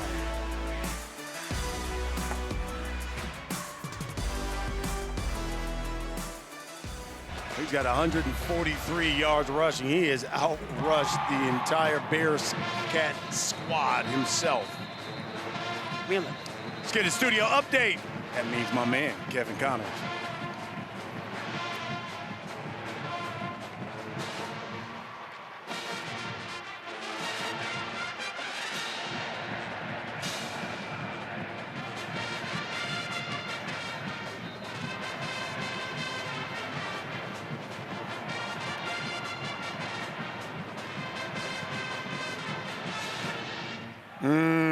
I tell you, this conference is something, man. It's crazy. It's always a one-score game. Yep. And, oh, boy, the standings are just crazy if Iowa State holds on, because you'll end the night with a four-way tie at the top. Sorsby throws. That is complete to Burkhalter. You know, there's a scenario where you could have an 8-way tie at the top of the Big 12. I mean, look at what Baylor has done. Look how Baylor has bounced back to get into the mix. Kudos to Coach Arando, what he's done with that squad. And look. You know, these teams will be playing each other next week, so. Here's Sorsby. Over the middle, finally Royer makes a catch. His first grab of the night leaves him 2 catches shy of the record. Yep. Single season record. Travis Kelce holds it for Cincinnati. I think if he breaks that record, Travis Kelce ought to send him something. Sign Taylor Swift. Oh, look at you. Look at you. Here's Sorsby. And here's the Pryor trying to set up a screen.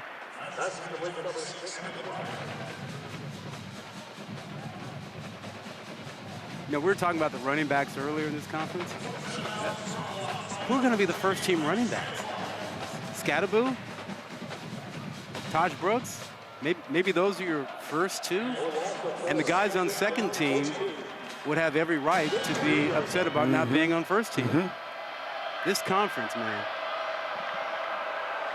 Devin Neal, Kansas. Giddens tonight. I think he had like 4 touchdowns today, too, Neal. And here's Pryor. Brought down across midfield. Some energy from the Bearcats offensive line, finally getting their guards out on the linebackers. Austin Moore, the fine linebacker, who leads that defense, had a tough time trying to get around a guard that time and try to make a play. But good to see that energy and effort up front from the Bearcats in this drive. This is a 3rd and 7 from midfield. They're 3 of 10 on 3rd down. And that's too hot. Too hard. Too hot. Too high, too hard. Sorsby recognized the pressure and had the right idea and the right guy. Just too much on it. He goes over to Johnson. Yeah, my bad. I mean, good quarterback, mechanics, management, understanding the pressure, understanding where to go with the ball, but gotta take a little bit off. They've yet to convert on 4th down, 0 for 3. And do you chance the matchup between Parrish and Henderson up top again? He's looking up top. And no good. Parrish has won that matchup all night. Henderson was looking for a flag to no avail. Parrish has shown out as the cover corner tonight. He's been locked up with Henderson multiple times, and he has won every matchup. Try me again? Not tonight, baby.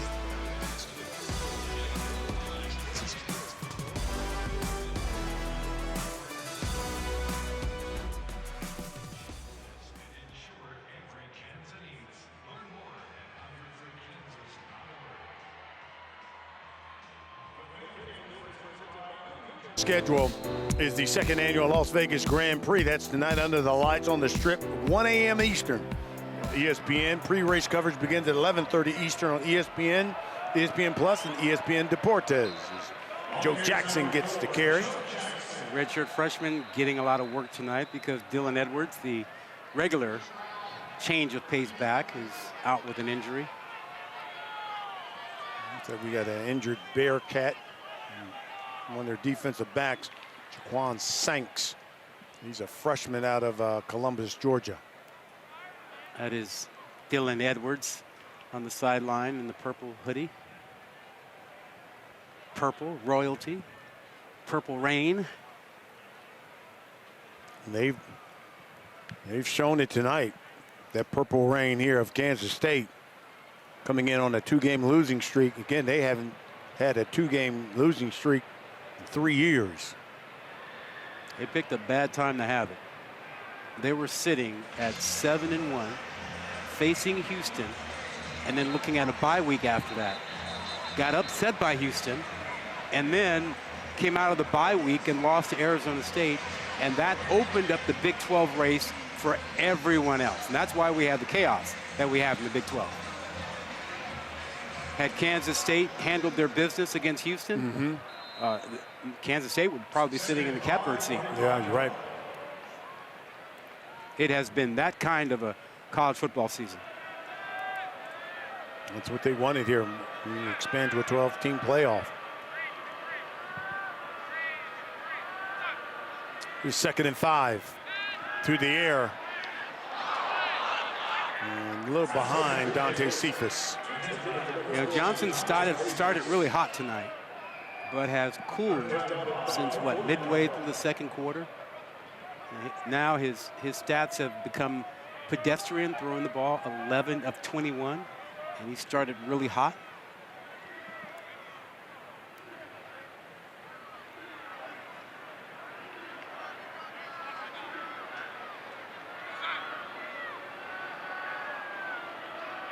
Kansas State 2 of 8 on 3rd down. They'll keep it on the ground. And here's a 1st down and more. Joe Jackson. It's the blocking of the wide receivers. Keegan Johnson, number 2, with the crackback block inside, knocks off what would be contained. He shows up, and all of a sudden you say, hey, why isn't there anybody outside to force his ball inside? Wide receivers are getting some blocks out there.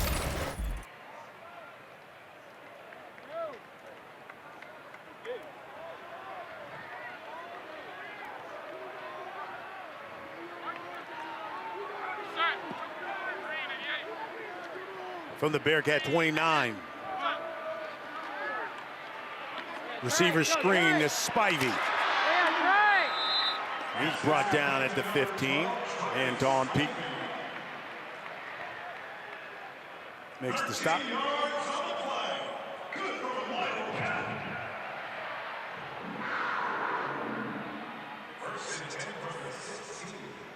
Kansas State in position to get a win tonight and another win next week. Put them at 9 wins, you know, with a bowl game. They have a chance to get the double digits again this season. You were talking about just a couple of weeks ago the position that K-State was in. What was it, about a month and a half ago?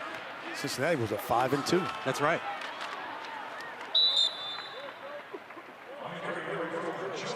We asked Scott Satterfield about this season, and he said, yeah, the word is disappointing. He felt like they knew they needed to get off to a fast start, and they did. They were 5-2. Things were looking pretty. They knew the back end of the schedule would be a challenge, but did not expect to drop 3 in a row. Right. That 5-2 start put them in position to have a great season. But the 3 straight losses changed everything, and it's fair to say it's unclear what's going on with this team right now. Jackson brought down inside the 10. Here's the Godfather Corleone with the stop. It's fair to say it's unclear what's going on with most teams right now. When we ask coaches, hey, what do you see in the next few weeks with the end of the season, the offseason, and the portal? This is going to be Armageddon. That's the word that was used an awful lot, because the portal opens and this will be maybe the last 7-8 months of an uncapped, no revenue, season where teams can pay players whatever they want, and they expect it to be a wild, crazy transfer season. Jackson driven back. K-State has scored now on 6 of the 9 drives they had tonight.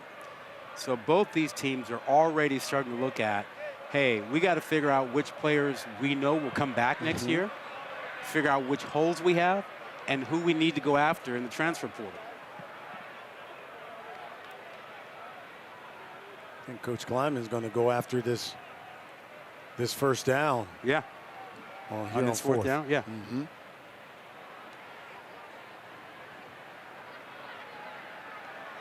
Let the clock run down to almost 1 and then call a timeout and talk about it. And we'll take a break as well. 34-9 our score here in the 4th.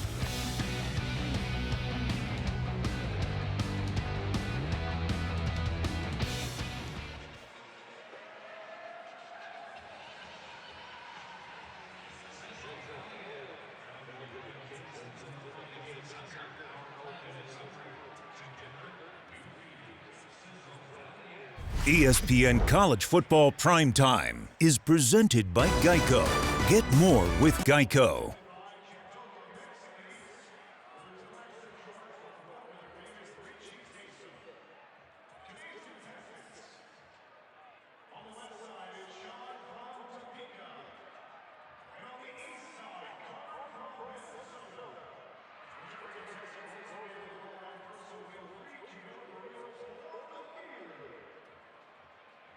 College Football Primetime is presented by Geico. Get more with Geico.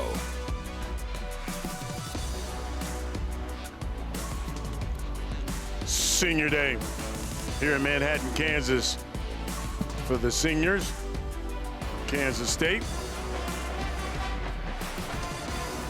For a number of these guys, especially 6-year guys who came in with Coach Kleiman, they called it redemption night. They could have walked last season, but opted to come back because they didn't win last year on senior night. Got embarrassed. Austin Moore, Brendan Mott, 2 of the 6-year guys who made that point to us yesterday. Here's 4th down.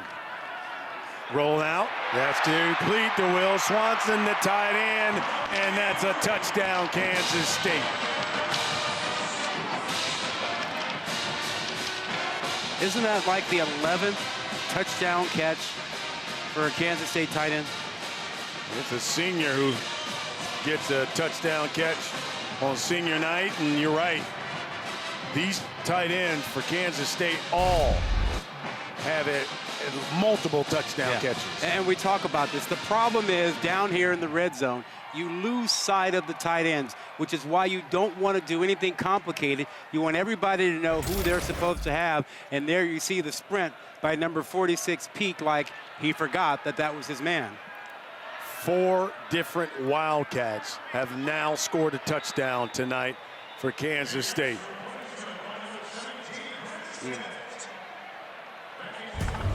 Well, you talked about redemption night and that game last year on senior night. They called it Farmageddon because of the amount of snow they had here in the Little Apple on that night. And this one kind of went back and forth, but Iowa State racked up the offense. I think that snow is beautiful, though. But Iowa State ran for 258 yards on the ground, put up 42 points, and really sort of embarrassed the Kansas State defense. And those guys who could have walked last year said that was such an awful feeling.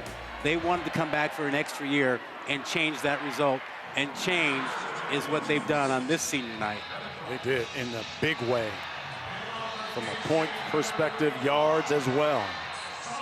They have been stingy. You don't get a lot of do-overs in life. But those 6-year, 5th-year seniors here got a do-over, and they made good on it.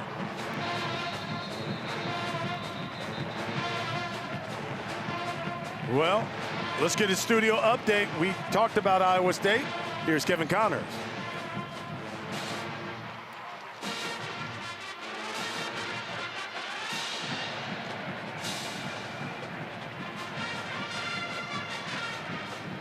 Ooh.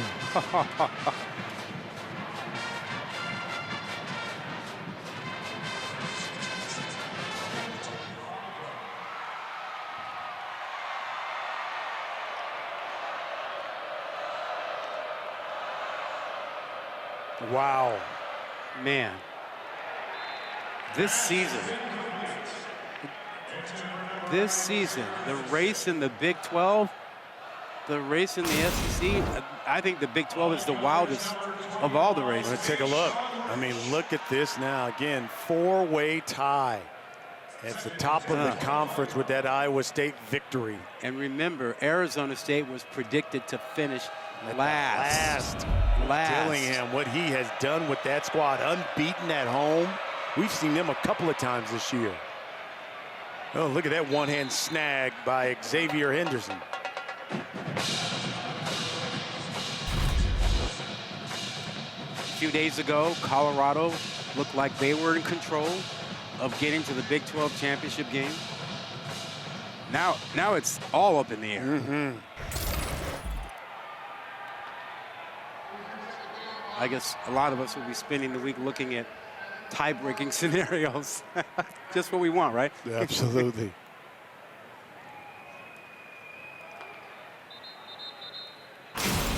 Every Tuesday, you have the review of the college football playoff rankings and the brackets.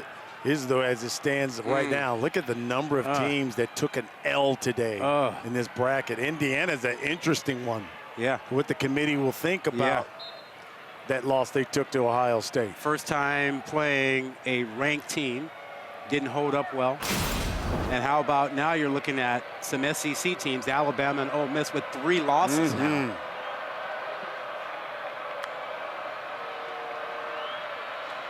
Here's Sorsby stepping up and brought down right at the original line of scrimmage by Ryan Davis. You know, I'm not sure what we're going to get with the next release of the rankings. I felt all along that there would likely be one team that got in with 3 losses, but we're talking about some top 12 teams that now have 3 losses that will fall, and the SEC is far from decided right now. This is crazy. This season has been absolutely bonkers and a whole lot of fun. A whole lot of fun. A whole lot of fun. It's what they wanted. Here's Kiner. And that should be enough for him to have 1,000 yards. Good for him. On the season. Back-to-back 1,000-yard seasons there for Mr. Kiner. Well, he left nothing on the field tonight. He brought the energy. He backed up the message he gave to his teammates during the week. He said, let's bring it. Let's focus on getting to a ball game. Set aside whatever else is on your mind, personal or otherwise. Let's focus and get this team to a bowl game. Didn't make one last year.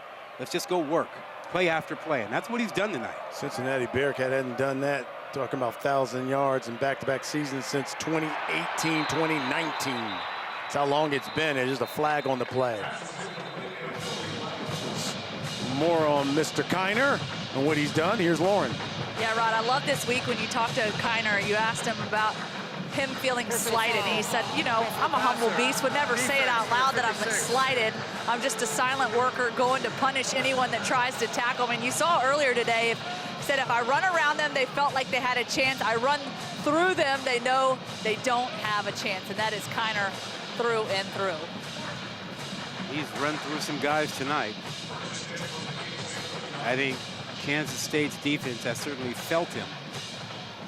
And they know that he brings it. And when it comes time to listing the top running backs in the Big 12, I think he's earned Kansas State's respect. He's a Cincinnati kid, but started his career at LSU. Call was roughing the passer. Sorsby throwing. He's got Mays open. He makes the catch, and he's brought down at the 6, falls at the 6-yard line. And that's a good job by Sorsby. He's missed some long throws tonight. he took a lot off of that one to make sure that Mays had a chance to make a play. And Mays made the play. And this is a good learning moment. I mean, he missed some things earlier, throwing it too hard. He just put it up there and said, hey, man, go make a play. You got a chance at it. And Mays delivered. 33 yards. First and goal.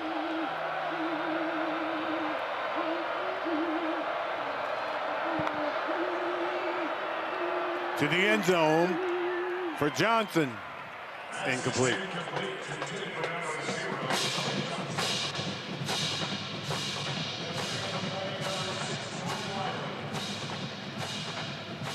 You want to get some rhythm going if you're the Bearcats.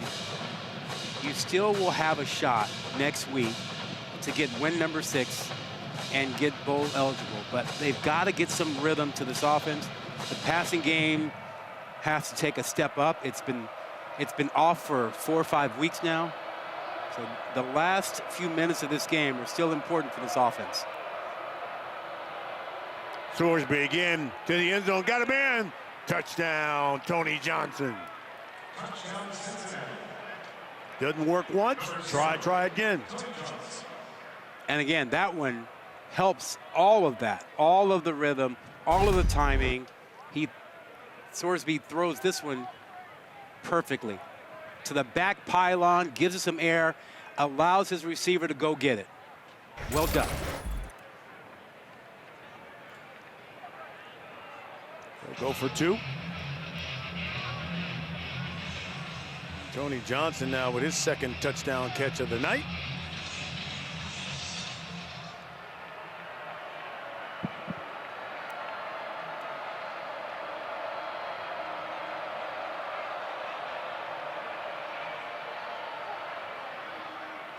And dropped.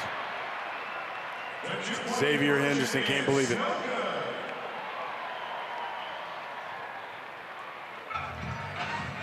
Well, Tony Johnson made the catch. Bearcats down 41-15.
And not just day of, night before, even before game day.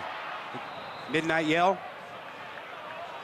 The Aggies getting the Longhorns there for midnight yell. Yes. Sterling Lockett with the return. We got 5 minutes left in this game.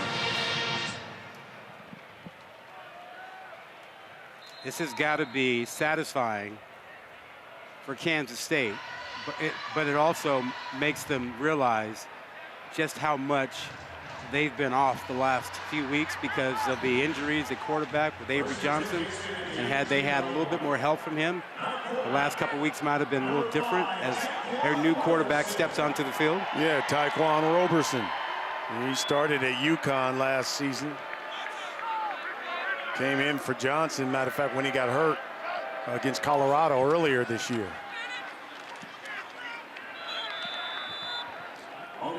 It's Joe Jackson again. He played well in that Colorado game when Avery Johnson was hurt. Came in and held down the fort until Johnson got back in. That was a big win for Kansas State. Another one of the seniors. He's out of Jersey. Devon Rice has checked into the backfield along with Jackson.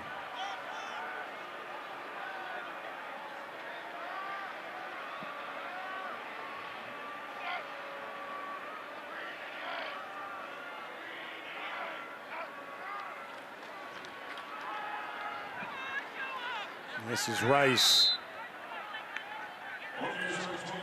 So where do you think the Bearcats go from here? This one I think is really disappointing because I think the coaching staff had the feeling like they circled the wagons. Like, you know what? I think we got them. This is the game where we turn things around. Yeah. And to have this kind of performance. Yeah. Yeah. The team meetings felt like, you know, they were circling the wagon. Yes. And then the way Kansas State jumped on them right off the bat. You can only have so many team meetings and say enough is enough and circle the wagon so many times.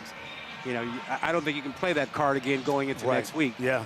But you just have to hope that everyone individually is focused on, we got one shot left at getting 6 wins. Yep. This is it. If we want to go to a bowl game, yep, it all boils down to next week for Cincinnati. Exactly. Now. Exactly. And it's a new era, and getting your team to focus on here and now while there's all the outside noise about are you staying, are you leaving, the portals, all that. It's so much harder to get that focus week to week now.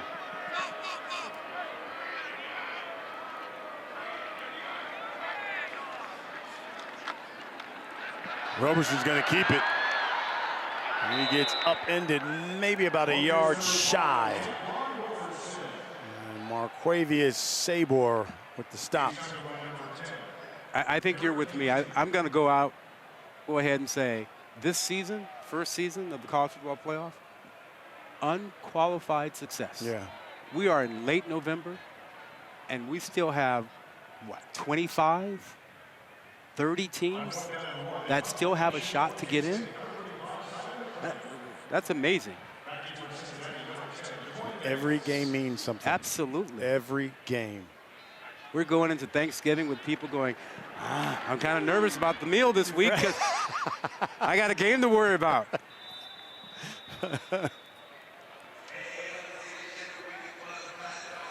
Hey, Tuesday, since we're talking about it, the special time, 8 Eastern on ESPN and the app, will have the exclusive reveal of the next college football playoff top 25 rankings. You know, Reese and the guys, they'll break down everything from top to bottom, the coaches' reactions, live interviews, the committee chairman, Ward Manuel will be there. The Michigan AD will also project the 12-team field. So, well, and I was texting yesterday with my good friend, Reese Davis, and we agree on a couple things about the committee. One, strength of schedule is important. That's the new quarterback, Brady Lichtenberg, and he goes down, sacked. He's out of Toledo, the redshirt junior. It's important to have the incentive to schedule tough games. That is good for players, for fans, for everyone. We need tough games. We don't want teams to say, holding, defense, number 25, 10-yard penalty, automatic first down. Let me have a cream puff schedule and get to the playoff. It shouldn't be that way. And then the second thing is, I have more trust, and Reese has more trust in the committee and the eye test now, more so than ever before, because we know they are watching more games than ever before because of technology. They can take 4-hour games and watch them in 45 minutes, condensed, so they can see a lot more games, and they get to watch coaches' tape. There's Kiner over that left side. Another big run for Corey Kiner. So I can tell you, because I'm using the same technology, so I know you can watch multiple games of the top 10, top 12 teams, and then you can go and watch the breakdown, the all 22 of the coaches' tape. So I'm convinced that they are seeing more football than they have in the past. Lichtenberg goes down again, sacked, holding on to it a little bit too long. That's my long-winded way of saying I think there's more credibility with the eye test than before. And that comes into play when you talk about, let's say, even Indiana today with that loss. Yep. I know the coach didn't like that question, but he was asked the question, hey, do you believe that this loss would knock you out and you're still one of the top 12 teams in the playoffs? He didn't like the question, but, you know, there are a number of people who say, well, we didn't feel like Indiana played anyone until they faced Ohio State. Yeah. In the He playoffs. should take comfort that the committee has watched them play and believes on the eye test that they are that good. So I don't expect Indiana to fall out of that top 12. 2-minute timeout. Third down here for the Bearcats.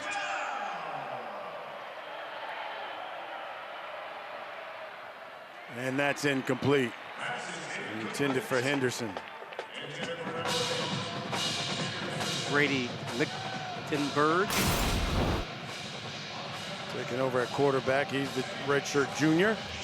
You know, you look at the standings here, four-way tie. Really, Arizona State, Iowa State are the only two teams now who conceivably control their own destiny. And Kansas State is going to have a say in whether Iowa State gets to the Big 12 championship game. Yep.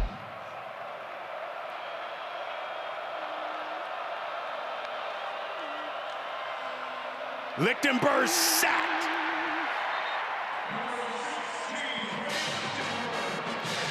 Austin Moore, check that. Toby Olsensami is the one who comes in and gets the sack, the sophomore. Olsensami, top of the screen, uses his speed and quickness. A young man who is a speed rusher, was a linebacker, moved to defensive end because of that speed off the edge. He gets a sack tonight. Fifth time Cincinnati has given it up. Over on downs. Fourth sack for the Wildcats.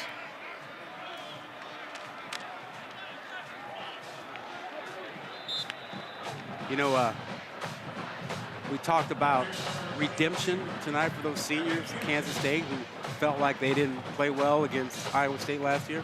They still feel some type of way about that. They get Iowa State next week. Yeah, really. Yeah.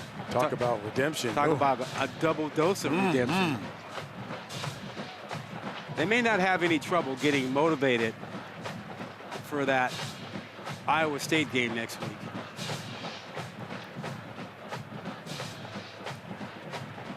Seventh meeting between these two programs, first since '96. First time as members of the Big 12. K-State looking to win the last 3 straight now. Evan Cantu with the ball. He's the ball carrier now here for the Wildcats. And Coach Kleiman's got to be feeling a lot better. Yep, well, he's got his offense back. This is an offense that has always been based on the quarterback run game. And they got Avery Johnson back tonight at as close to 100% as he's been all season. Got his superpowers back, his elite speed, athleticism. He was able to run the way he ran the first half of the season. That gave him confidence throwing the football. And he took control of this game in the first quarter. This should do it.